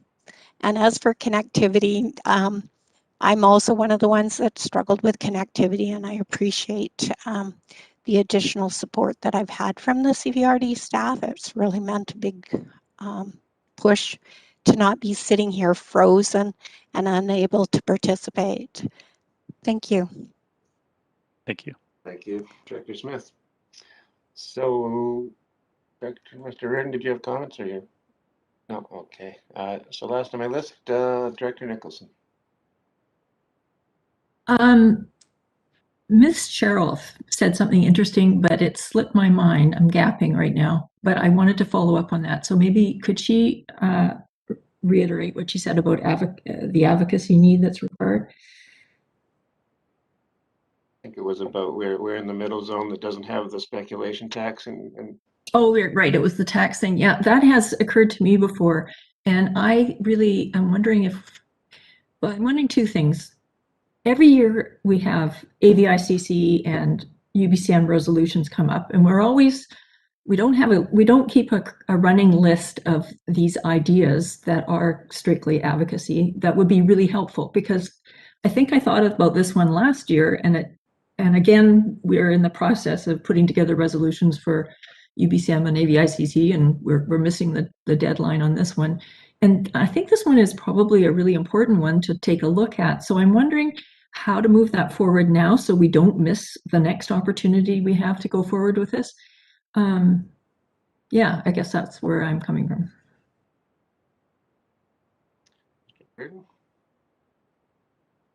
I think I'll pass this one to our CAO if he's can take it. Yeah, thanks for the question. And I make a point when I'm throughout the year when I see things coming up that the board's discussing and record those. But we have an action tracking, and if at any point in time a committee or the board is having a discussion during the year and one of these topics come up that you think would be appropriate for a UBCM or an AVICC resolution, we should document them. And legislative services can keep those in our action tracking, and we'll bring them forward because I appreciate what Director Nicholson is saying. These things come up and we forget about them, and we have to have a more conscious process, I think, for making sure we capture them. Thank you, Director Nicholson. Can I move that this be put on the list then, please? Okay, see a seconder. Any discussion? All in favor? Opposed? Motion carries. Ms. Legault? Mr. Chair, just for clarification, it is a speculation tax, consideration of speculation tax in the Cowichan Valley area. Is that what the motion was referred to? Director Nicholson. Yeah, I think the idea is that we need to level the playing field. If there is a speculation tax in Nanaimo and Victoria and we're wedged between, then it pushes people here, which is probably not a good thing at this point. Thank you. See, Director Sebring's hand went up. Yeah, just for the record, North Cowichan Council authorized me to write a letter to the appropriate ministers a few months ago on exactly this issue, asking that they look at increasing or expanding the speculation tax to North Cowichan. So, being the sort of biggest player in the regional district. So it's just something that you might want to be aware of. Thanks. Thank you. So Ms. Legault, you're fine with that? Okay, Director Nicholson? Well, maybe if North Cowichan is writing a letter, maybe we don't need to wait for the resolution circuit. We could just write a letter sooner rather than later, if there was appetite for that. Yeah. Anyone opposed to that idea? Director Marsh, are you wanting to speak to this, or? Okay, go ahead.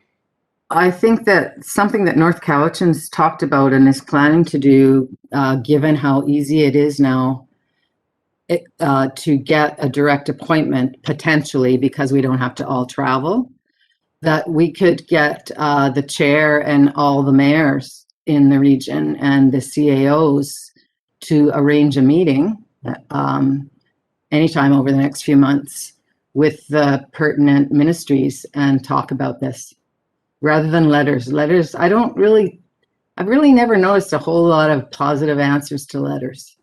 But I think if the region's leaders came together on a call with the appropriate ministers, we might have a better chance at success, because that way it could be a back and forth. Okay, I saw Director Acton and Morrison, do you both want to weigh in on this one? Director Acton? Thank you. Yeah, I think this could be something that we should maybe be talking with our communities with first before we're like, our areas are very recreational. And so how would this affect, those types of properties? And I don't know that it's something that we just quickly participate in without actually understanding completely how it would affect our diverse areas.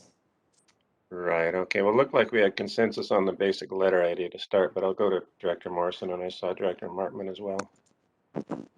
Yeah, I'm really reluctant to throw out a fairly simplistic action to what's a really complex issue. I think there's far more exploration of this has to take place, and I struggle with the concept that I'm going to go to my community and say, oh, by the way, we're asking the provincial government to bring in a new tax into our area.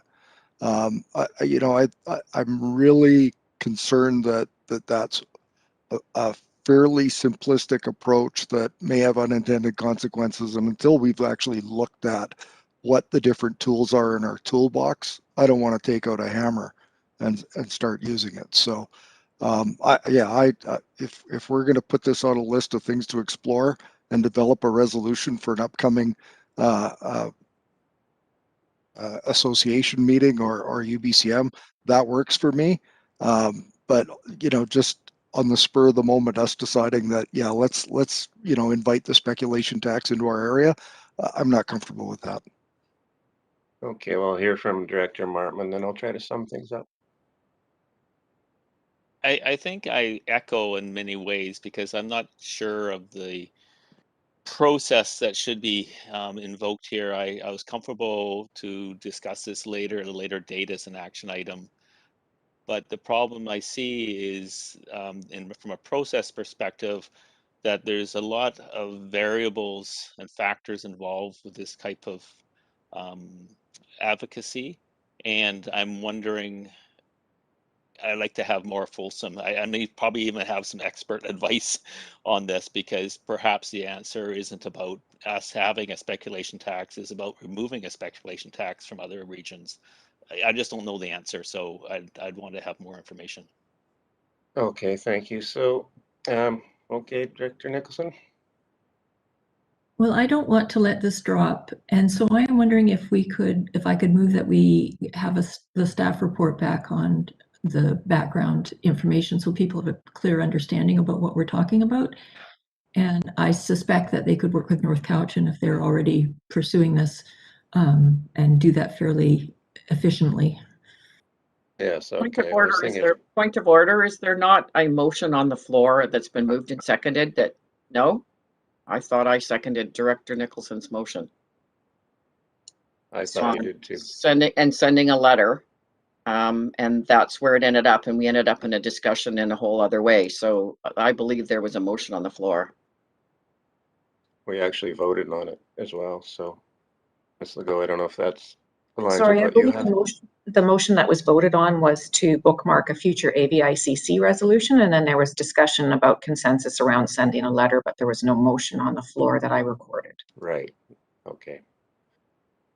Good, well, why don't we leave it? Maybe Director Sebring, could you share that letter with everyone that North Cowichan sent, and we can come back to the discussion at a later date?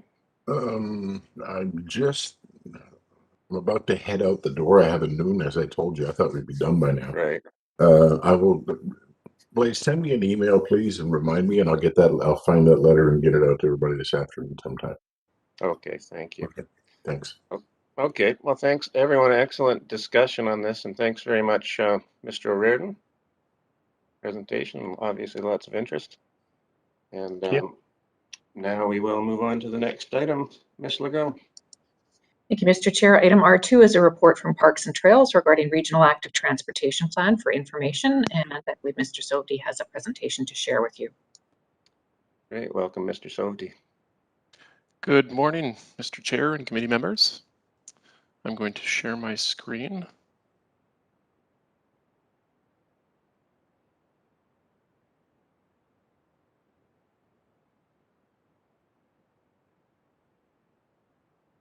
Okay, is that showing up for everyone? Yeah. Great. Okay, so my name is Holly Sovdi. I'm a planning coordinator with the Land Use Services Department and working with Parks and Trails to advance a very important initiative, which is the Regional Active Transportation Plan, which is one of our strategic priorities under the CVRD's 2020 to 2022 strategic plan. This presentation and the associated staff report highlight how this important work will be advanced through a highly collaborative 12-month regional planning process. The presentation is going to quickly run through the background, our objectives, study area, process, and outcomes associated with the Regional Active Transportation Planning process.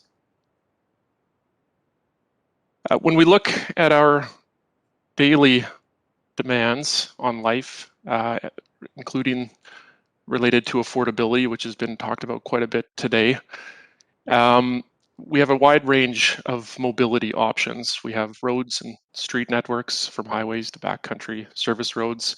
We have our regional transit system. We have trails, cycle paths, sidewalks, and others. They all connect with and beyond the region. So having a variety of transportation options gives people choice about how they get around on a daily basis. And the choices are informed by measures of convenience, time, beauty, enjoyment, health, access, and other things. I guess the key to having choice is having options. The Cowichan Valley's transportation system relies heavily on the private automobile, with approximately 90% of our commuting done via the personal automobile. This auto dependence is responsible for generating most of our greenhouse gases in the unincorporated areas, which when we look at the stats is around 80% of the GHGs generated totally, as compared to around 58% provincially. It's also linked to limited mobility options for the youth, for some of our elderly population, and for those unable to afford or operate a private vehicle. When we look at the CVRD's role or main authority related to transportation planning, it's largely as a partner, in partnership with BC Transit to coordinate transit services delivery, and in the development and maintenance of trails and paths. We also have a role in addressing interregional issues and providing a voice on matters of regional importance and communications with our local First Nations, the province, and the federal government. Lastly, our role as a region can be to help maximize the benefit of local investments by leveraging senior government funding opportunities. However, to do so, an active transportation plan is typically needed. As part of the upcoming planning process, the CVRD has a number of objectives that will inform the work moving forward. Firstly, the Regional Active Transportation Plan will identify strategic connections between specific areas within the Cowichan Valley Regional District, our local First Nations lands, and member municipalities that should be prioritized. The goal is to prioritize transportation-related investments that reflect the values of the community, and each community may be different. This includes exploring transportation options that better provide for people of all ages and abilities and that are more affordable, accessible, convenient, and efficient. This includes specific work towards improving our network and infrastructure throughout the CVRD with a focus on walking, cycling, rolling, and for folks that rely upon mobility assisted devices. It involves increasing public awareness of the existing active transportation options that do exist in the region and throughout our partners areas. And it includes developing and maintaining an interregional transportation system that efficiently and safely facilitates the movement of goods and people. And that's, again, working with our partners. There's also an opportunity to leverage this process to help the CVRD tackle some of our other most challenging issues, tackling climate change, addressing equity, and that's both in terms of the process and who we're able to reach out to and connect with and bring into the conversation. And it also, when you think about equity, speaks to the affordability and people's ability to afford to live in this region, particularly for some of our more vulnerable populations. And I'm just, based on the discussion this morning, I'm going to throw out a statistic, because based on the Government of Canada's statistics, around 30% of household income is spent on housing, and around 20% of our household income is spent on transportation. So it plays a significant portion of the affordability equation. It will allow us to help improve some of our public health and safety by encouraging more active modes and ensuring that infrastructure that is built can be built in a way that promotes those values. It can increase or help to increase our community well-being and livability, particularly as we continue to grow and evolve as a region. It'll help maximize our financial and fiscal responsibility. And lastly, but certainly not least, it will help strengthen partnerships. When we look at the study area for this planning process, the active transportation plan will look to integrate existing active transportation plans throughout the region, while also filling the gaps to create a more cohesive and regional plan. Local plans that were recently completed or that are underway within or adjacent to the CVRD will be inputs into the regional plan and help to provide us with an initial framework to work from. And I would just mention that the list of plans that are shown on the right side of this slide is not exhaustive. There is a lot of work happening right now in our region by our partners that is looking at both transportation plan and active transportation planning. That's very important to them. In terms of process and moving this work forward, what we've proposed is a highly inclusive engagement process, which is in addition to the technical work that needs to be completed, including a transportation inventory for the region focused on the active transportation components, a gap analysis where we have our biggest gaps within that system, a best practice assessment of how other regions and municipalities are tackling this similar types of work, and partner documentation review and analysis, so working with our local municipalities, First Nations that are wanting to work as part of this process with us, and also with MOTI and BC Transit and other partners to understand all of the documentation that applies to this region and how it affects the way we connect each other. The iterative 4-phase process will advance this work starting this month, where we will be initially sending out an RFP to look for a consultant to help us lead this process and help undertake some of this extensive community engagement. And it will finish around mid next year. And this will give us a chance to have meaningful community engagement throughout the process and undertake the necessary technical work that's needed to inform the plan.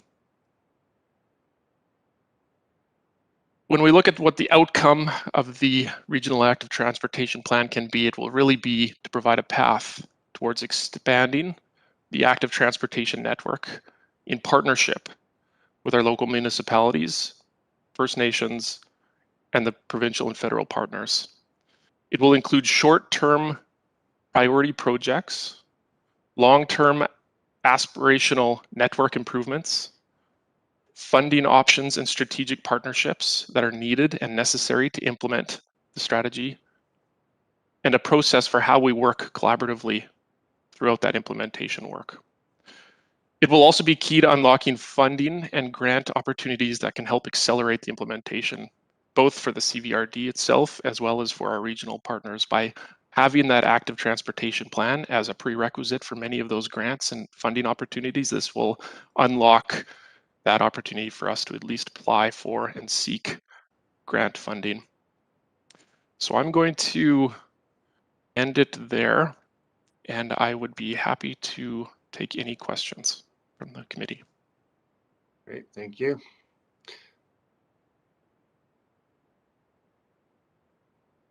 Looks like your screen share, there we go. Okay, questions for Mr. Sovdi? I think Aaron, Director Stone. Just a quick comment. I just confirmed for a second time with our staff that we are doing an active transportation plan as part of our OCP. So our bicycle plan does have some good elements in it, but we're working on that as part of our OCP. So the timing should work out well, at least for cross communication in the context of the larger regional plan. I just wanted to make that note that we are doing that work as well. Giuliani DiNardo. Thank you, Mr. Chair, through you to Mr. Salty. I just wondered if there's any type of, I see that you had a lot of partners and a lot of community members are working on this. And in a regional district for myself, I have to work with the Ministry of Transportation, or always back and forth with them, because of course they own the roads. So currently they waited for the line in the middle of the road on Cherry Point Road to disappear, so that they could realign the line so they could give more room for pedestrians. So how is this interconnected with the Ministry of Transportation, or is it? Through the chair, it has to be connected with the Ministry of Transportation and Infrastructure, because in our electoral areas, the roads, as you pointed out, are owned, maintained, and improved by MOTI. We will be working with them to identify priorities for active transportation routes, both short-term and longer-term, and work with them to understand what the best implementation tools are to make sure that we can actually get the things built. Part of where the strategic or the funding aspects from a strategic point of view can help us would be when we are able to provide or apply for grant money, which there is a significant amount both at the federal level, which was announced in March as part of a new federal active transportation fund, as well as at the provincial level through the provincial active transportation fund.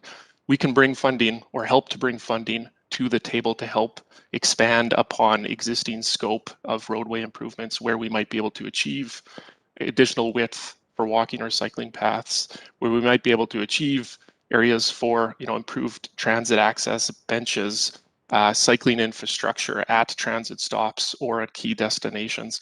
So we want to be able to unlock opportunities to both have a plan for where our priorities are as a region, as well as how we can help to fund and implement.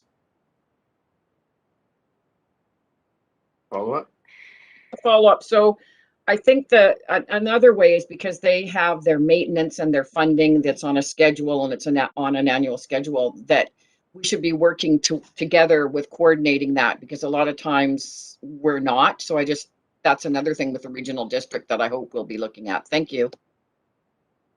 Thank you, Director Martman.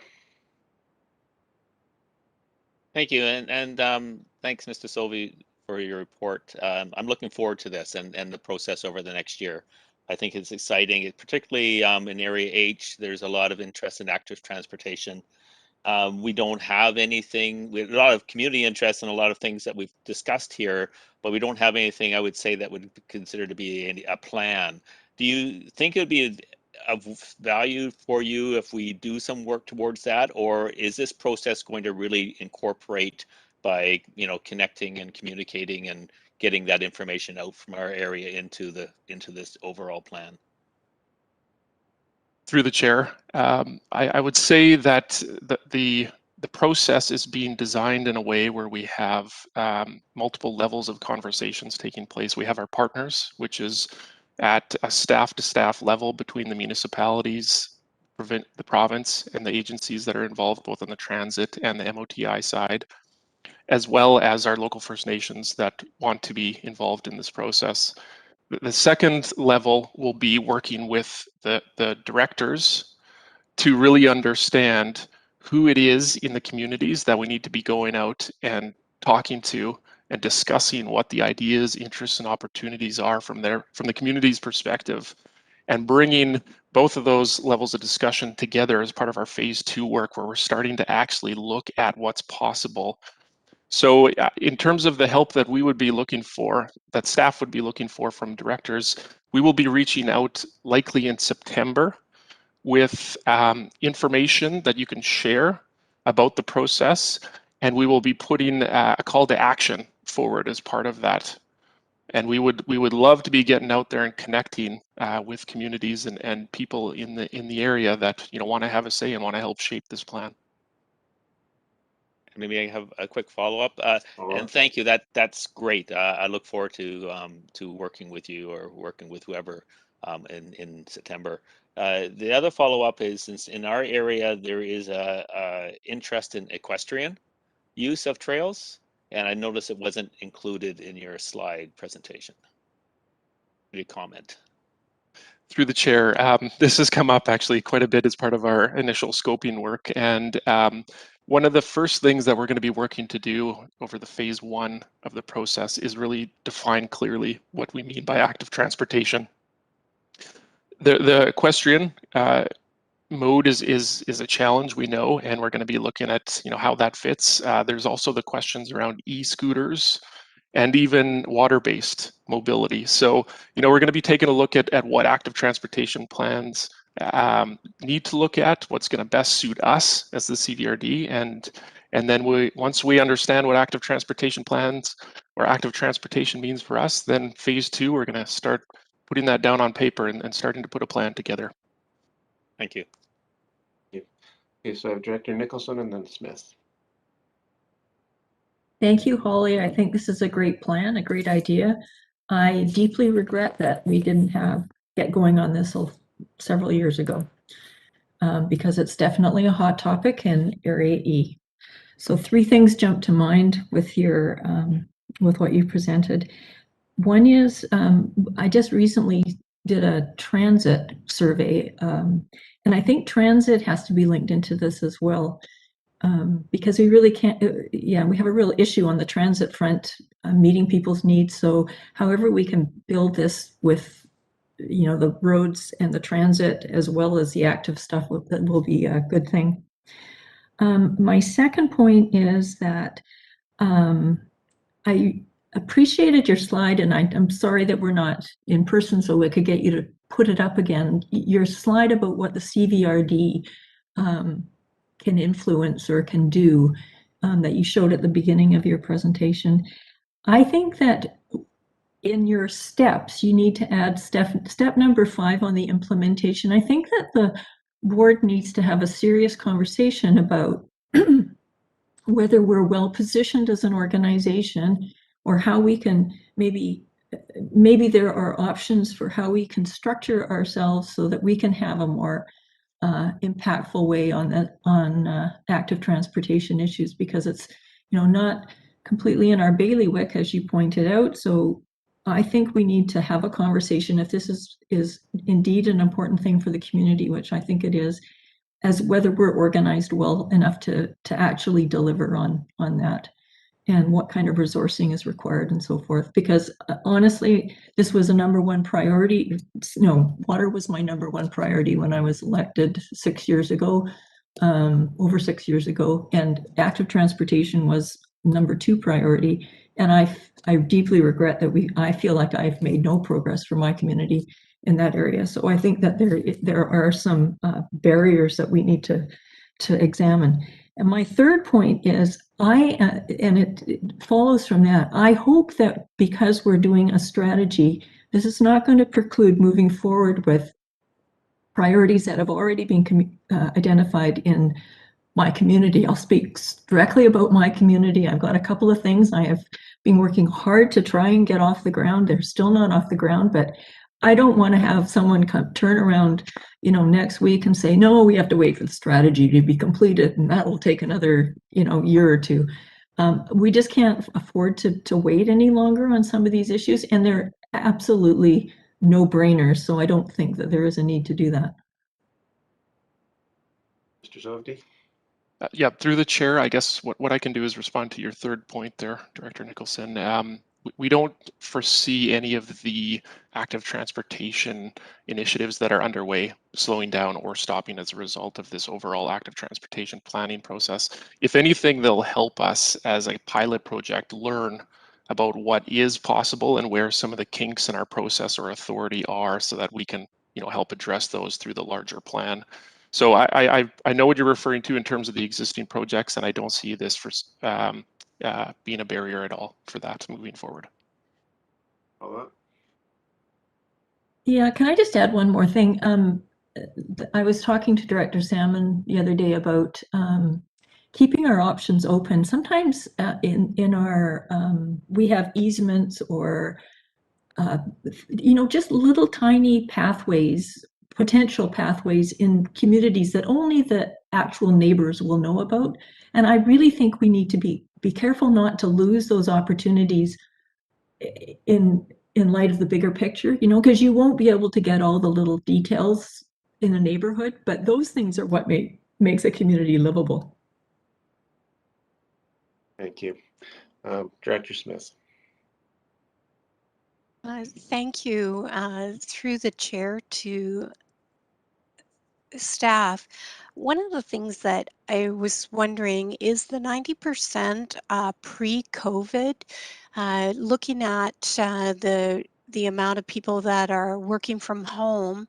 I would think that statistic is pre-COVID, and we won't know what that percentage is when we finish through the challenging times of COVID, whether we still will have many people working from home, which I think is going to be the case.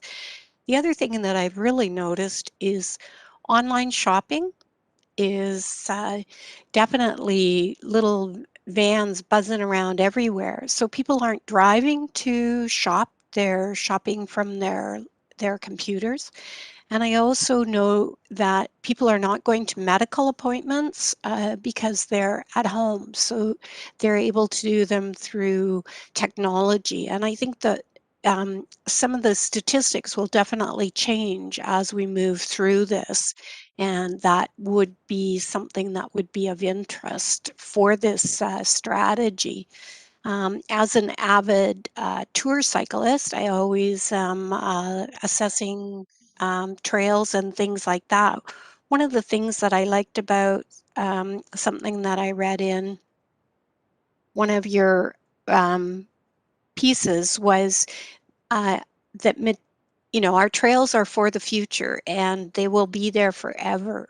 So when we make choices of where trails are going, I think it's really important to look at the mobility in the choice for convenience and for time and beauty, enjoyment, health, and access. I like that part. I thought that was really good because, it's different walking a street where you have multiple traffic going beside you and you're conscious of that always, and your mind has to stay focused.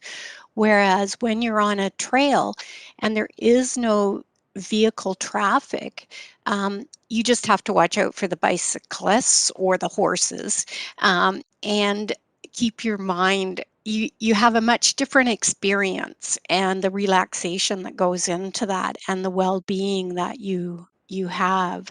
So as we move through this active transportation, I think that we have an amazing area, and the beauty of it needs to also be reflected, because we would be looking for tourists to enjoy it. When you look at all the different areas all around the world that people will travel to enjoy the beauty of an area, and it's so lovely.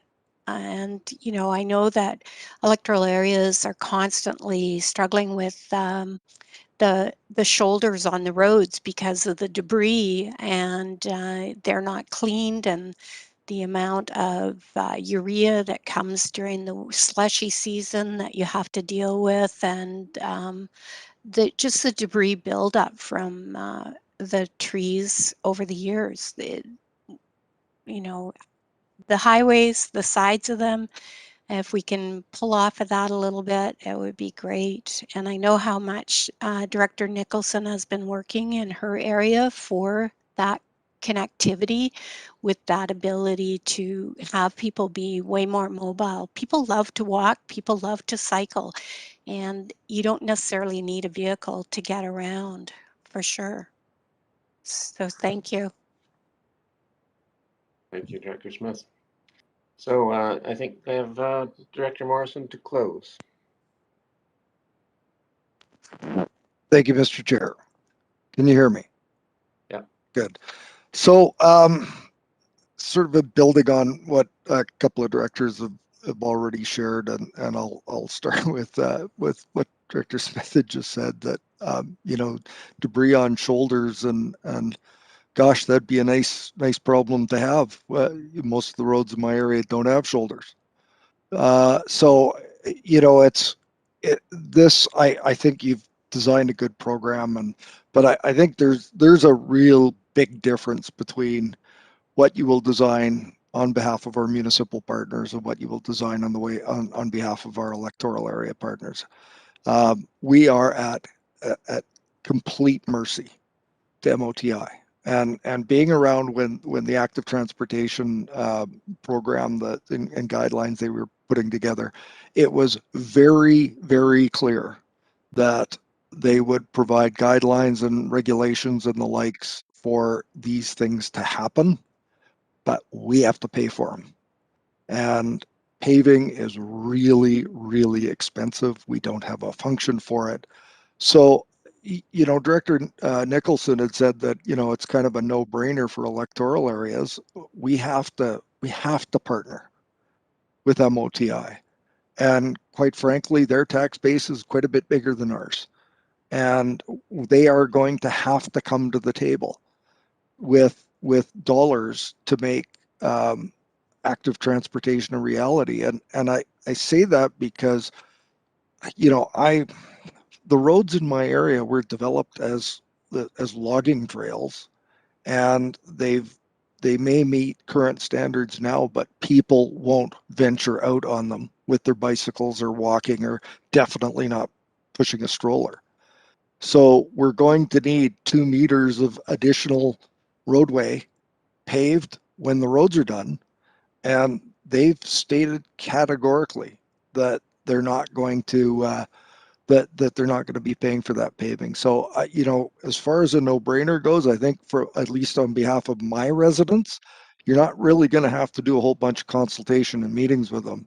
It's going to be going to the province and saying, in your rural areas where you've been extracting resources forever and ever, you need to come up with the dollars, and you need to be responsible for putting in those pathways. I don't see another solution.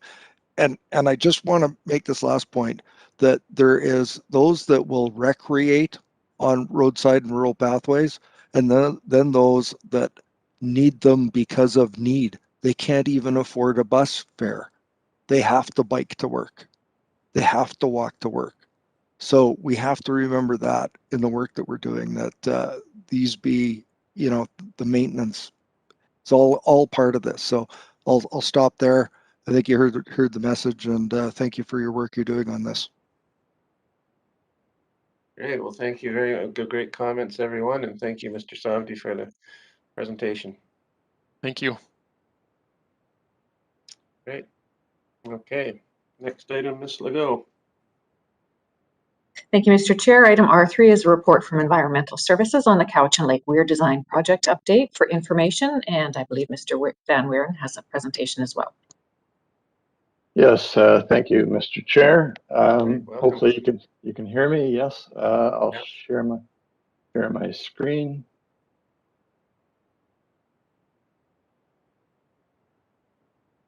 Can you see that?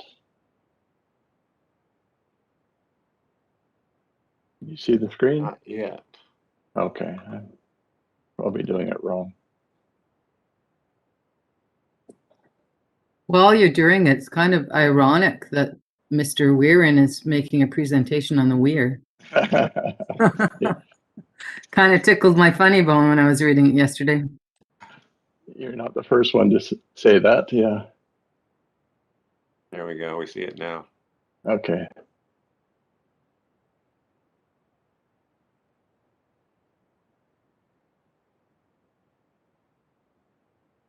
All right. So I'll make this relatively quick. I'll just give you a quick update on the Weir, on the shoreline assessment project, and the communication plan update. Just to let you know that the Weir design portion is on schedule, actually a couple of weeks behind. We should have it complete by the end of next month, and it's on budget at about $1.3 million. And this will give us a final design with tendered quality documents for future costing and consideration. At a very high level, and this is preliminary cost estimates, we hope to get some final cost estimates based on the final Weir design here in the next week or two. But roughly, we have the Weir system at about $17.3 million without a walkway. And of course, the walkway, if it were to happen at a current rough design, is roughly $3.3 million. And of course, the walkway is an option. It's not necessary for the Weir to function. So whoever the future water license holder and owner of the Weir is going to be would obviously need to consider the addition of the walkway and its impacts, and it's probably it's more like a social license to even operate. There's a lot of support for a walkway across the Weir and connecting trails and people and communities. So that's not for me to decide. It's only for me to help understand the design and the possibilities. The good news is the Weir will be capable of supporting a walkway.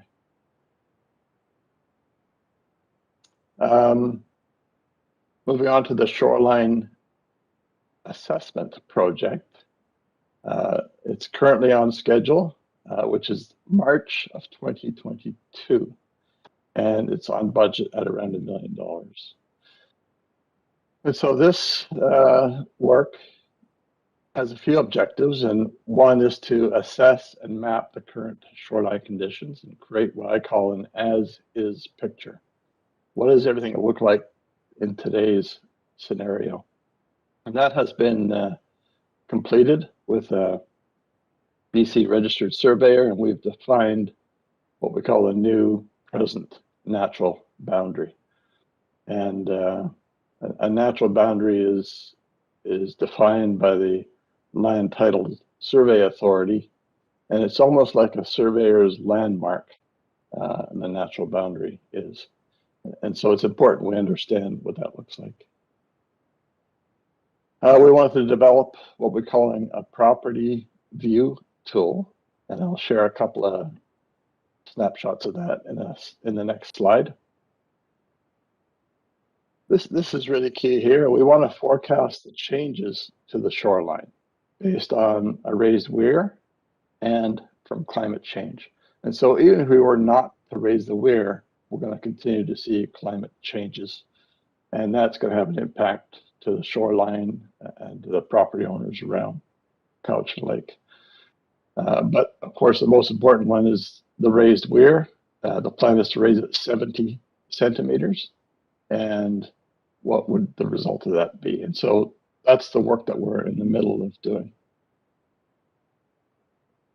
Of course, identify impacts to riparian access rights and to the use of property. And so we'll understand that with this project.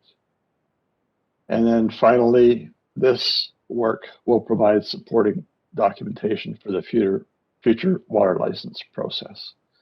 And so it will inform them that a weir is possible. It will inform them of the rough costs and the liabilities that go with it. And so if you're going to take the water license on, I'm sure you'd like to know, what this all means in terms of costs and impact to property owners. So that's the intent of this project. If it's okay, I'll move to the property viewing tool. And this is going to be one of those tools where anybody could access it. You could type in an address in the top left corner, and you could zoom right down to your personal property or any property around the lake. And we're going to have a number of features on here, but I've just, in the legend, picked a few. And so you can pick what you want to show, and you can delete what you don't want to see. But on here, for example, is a property, and you'll see the yellow line, which is the Cowichan Lake floodplain boundary. And that's basically the 1 in 200 year flood line. And the next line down is the average, so that's the pink line, is the average annual high water mark at 164.2 meters. And this average has been the average over the past 70 years. So we've got data going back that far. And you can see that the high water mark is typically in that range. The next is a green line, which may be hard to see, but it represents the work we just completed in the fall, and that's the present natural boundary. And that varies throughout the lake depending on a whole bunch of factors like wind and wave energy, how frequently the water sits at elevation, but probably most importantly is the shape and the substrate of the shoreline. So you can imagine a rock bluff that's very steep. It's not going to have much change in the natural boundary. And you can imagine a shallow, long, shallow beach with clay or fine soils, and the water's going to run way up the beach and have an impact. And so we see a big variability in the natural boundary, and we're talking several meters of change across the lake. And so one might think that the boundary is going to be flat, like planar across the lake, but it in fact is not planar at all. And the next two lines are the dotted blue line, which is the proposed new weir height, and the solid blue line is the existing weir height. And so the other picture that this shows us to some degree is that the average high water mark is higher than the existing weir, and it's going to be higher than the new weir. And so the high winter flooding levels are still going to flow over top of the new weir, and that the average high water mark will likely not change going forward. So this property view tool is going to be one of those tools where we can play with and allow the public and the property owner to zoom in on and understand what this means to their personal properties. I threw another example on the map here, and this is just an example of a long, shallow, sandy beach with all the different markers. And then as you go around to the south and around to the bottom of the slide and over to the left, it's a very steep, rocky bluff. And you can see how the lines get very tight to each other. And that's because it's a steep, rocky bluff. And as you go to the sandy beach, the lines spread out. And that's because the slope changes quite a bit in a short span. And so we've done this work for the full 110 kilometers of Cowichan Lake. And so this is part of the assessment work that we'll be sharing. One of the reasons we want to come to you today is that in about 2 weeks, on July 8th, we're going to have a public meeting like we did back in December, where we're going to share the final design of the weir with the costs and options. We're going to start to share some of the shoreline assessment work. So we'll provide an update of the project and share some property renderings and project timelines and have some opportunity for questions and answers. So we thought it was important that you be aware that we're going out to the public to do this in the next couple of weeks. Again, we plan to go to the public in September, October, where we'll have more definitive answers on the shoreline work. We'll be able to share and properly present the property view tool, provide them with a user's guide, and then we'll check in for concerns and gaps to see what kind of issues they might have, and of course, questions and answers. And then finally, in March or April of next year, we'll present all the final outcomes of this project work. That's been fully funded by the BC SRIF grant process. So that's it for my presentation.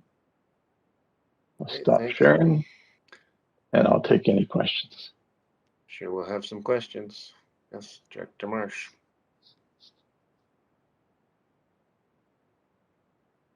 Thank you, Mr. Chair. Through you to Mr. Van Weeren. Is the potential public walkway a completely separate thing than the weir? Yes, it is a completely separate option as we see it. So the weir can function fully on its own as it does today and provide the necessary flow and functionality without the walkway. No, what I actually mean, I'm not sure if I've gotten my meaning across. Is it on top of the walkway or on top of the weir, or is it a completely separate structure? Okay. The current design, it would sit directly on top of the weir and would have accessing ramps on both the north abutment and south abutment. Okay. Okay, sorry. Go ahead. I just can't imagine how a walkway on top of an existing weir, and I imagine it's going to have some gaps, but how it could possibly cost $3.3 million. Yeah.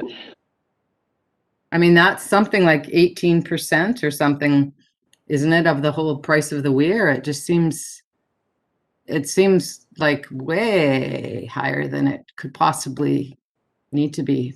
Can you explain that? I can try to explain it.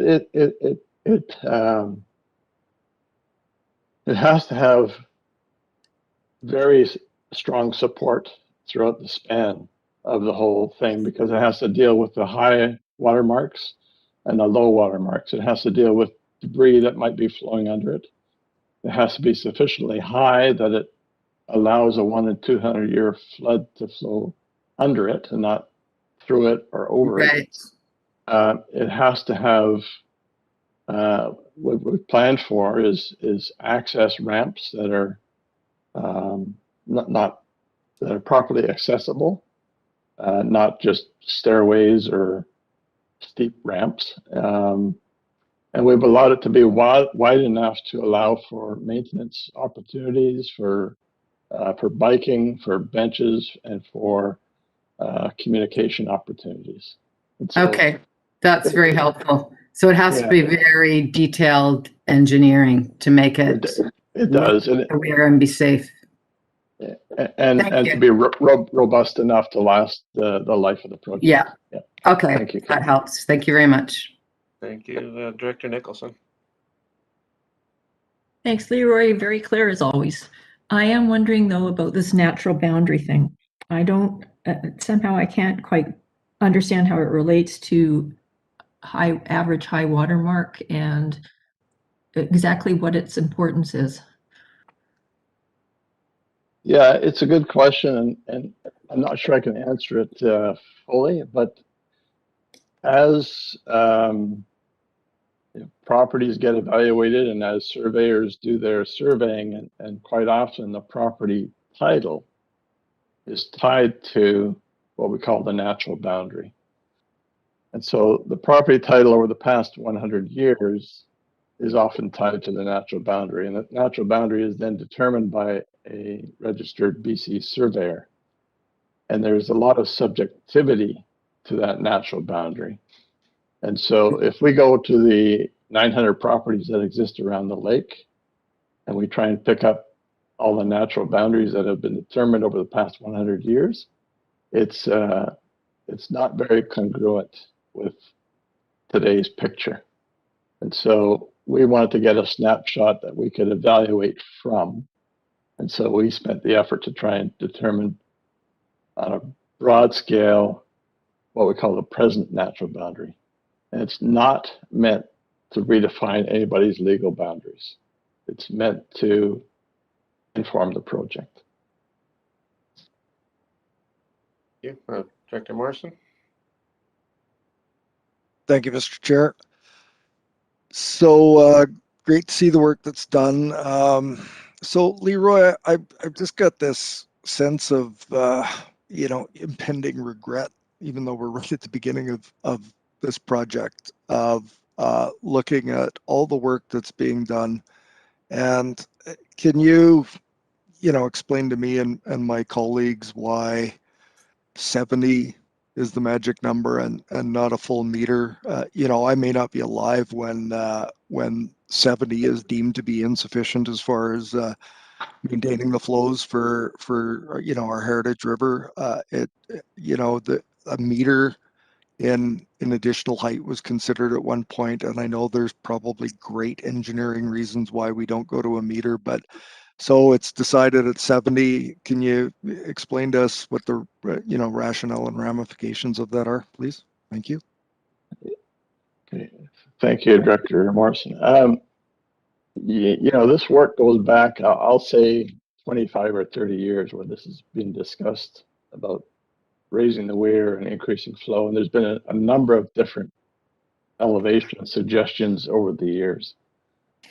In 2017 and finalized in 2018 was what we call the Water Use Plan, which follows the provincial guidelines in terms of processes to formalize a water license. And so the Water Use Plan engaged a bunch of experts in the area, and engaged biologists, engaged the public, and engaged all kinds of folks. And through that process, and it was a facilitated process through a strategic decision-making sort of analysis, and they did all of the puts and takes in terms of fisheries, habitat, homeowners, beachfront, environmental flows, et cetera, et cetera. And 70 was a number that was supported through that whole process. And you're right, even having said that, my understanding is that perhaps 1 in 10 years, we might not have enough water in the winter to even fill the 70 centimeters. And so this raising of the weir does not guarantee full environmental flows in every year going forward. But the suggestion is for the Water Use Plan is that it does meet all the things that were set out in that plan. So that's the design criteria I'm working with. Ms. Miller has popped up. Ms. Miller, did you want to add anything to that? Or? Sorry, you're on mute. Can you hear me? Yeah. Perfect. Sorry.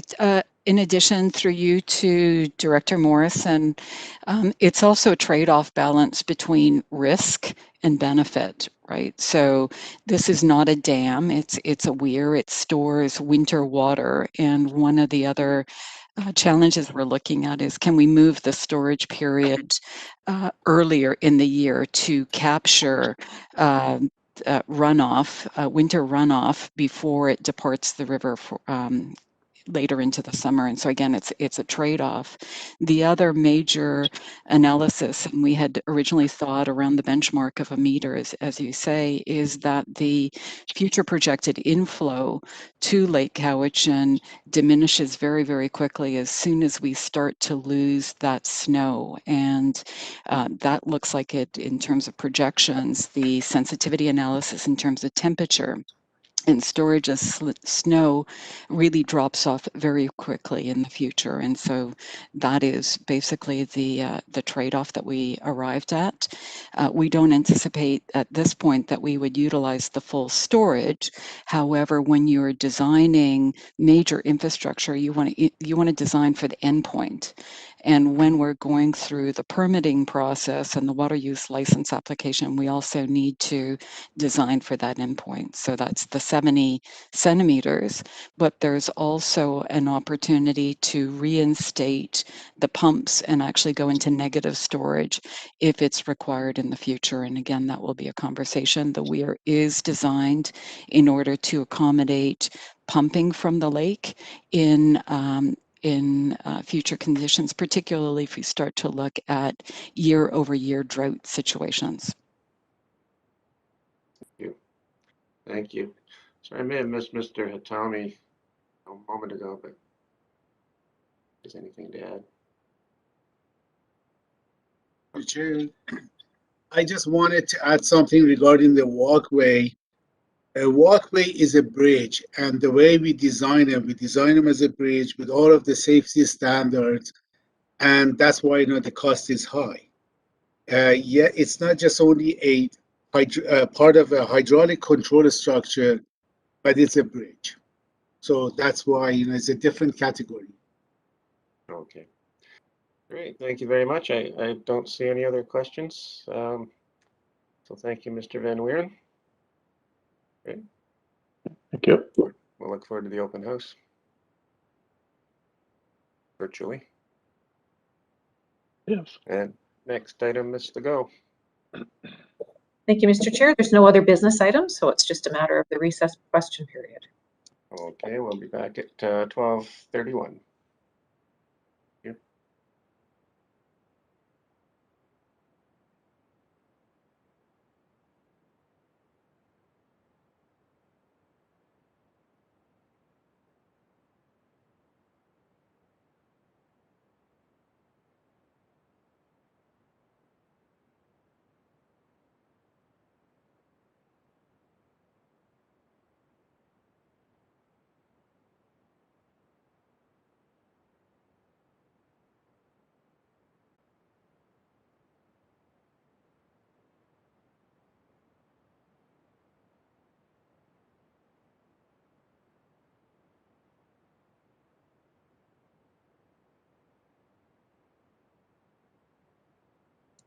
Video's live.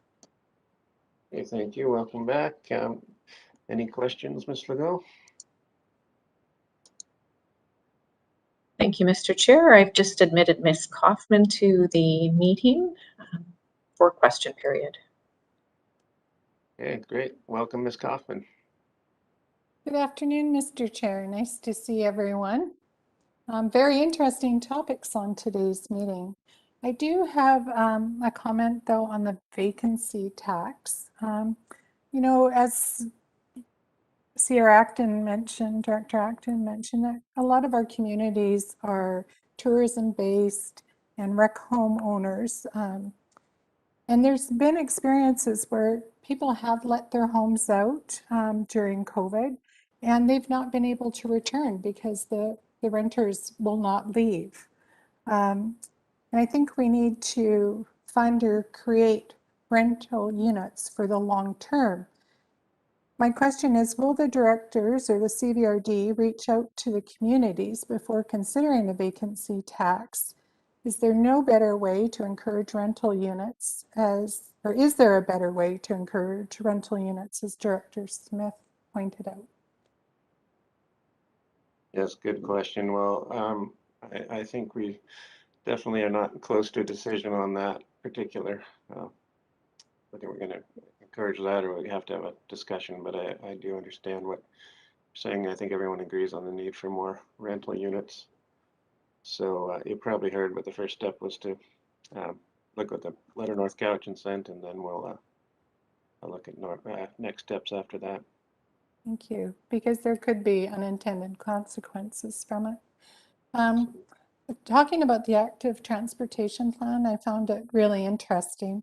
And MOTI seems to be a roadblock. One of the challenges we have in the rural areas is there's little to no shoulders. And the CVRD not encourage the province and MOTI to come into the 21st century to include active transportation. And they're the subdividing and approving officer. They do have the bigger funding, and they could be, at time of subdivision, requiring, separate from what the CVRD does, land to be given over for roadside trails, because roadside trails are definitely safer than just making a road wider and painting a line on the shoulder. Sorry, what was the question in there? Can the CVRD approach the province to bring MOTI into the 21st century to include active transportation? Because right now, their mandate is to move vehicles and not people or bicycles or, other forms of transportation. Yes, well, the MOTI, I think they already have actually completed their active transportation guide, a big, huge document actually that maybe your question is more can we get some movement on implementing, which I think you get support for there. I know here in my area, I'm working on a separated roadside path and funded it through gas tax, and it's in the works for some time, and other directors are looking at doing similar things. So I think we all agree on active transportation being a priority. Mm-hmm. Thank you for that. And I just, if I may, just make a comment on the walkway on the rear. I think it makes so much sense to do that, and probably most economical to do it at the time of construction, and then instead of trying to add it sometime later. Thank you. Right. Okay, thank you very much. Any questions, Ms. Kaufman or Ms. Legault? Thank you, Mr. Chair. No further questions, so on to adjournment. Okay, motion to adjourn. All in favor? Opposed? Motion carries. Okay, see everyone at 1:30. Thanks, Angie.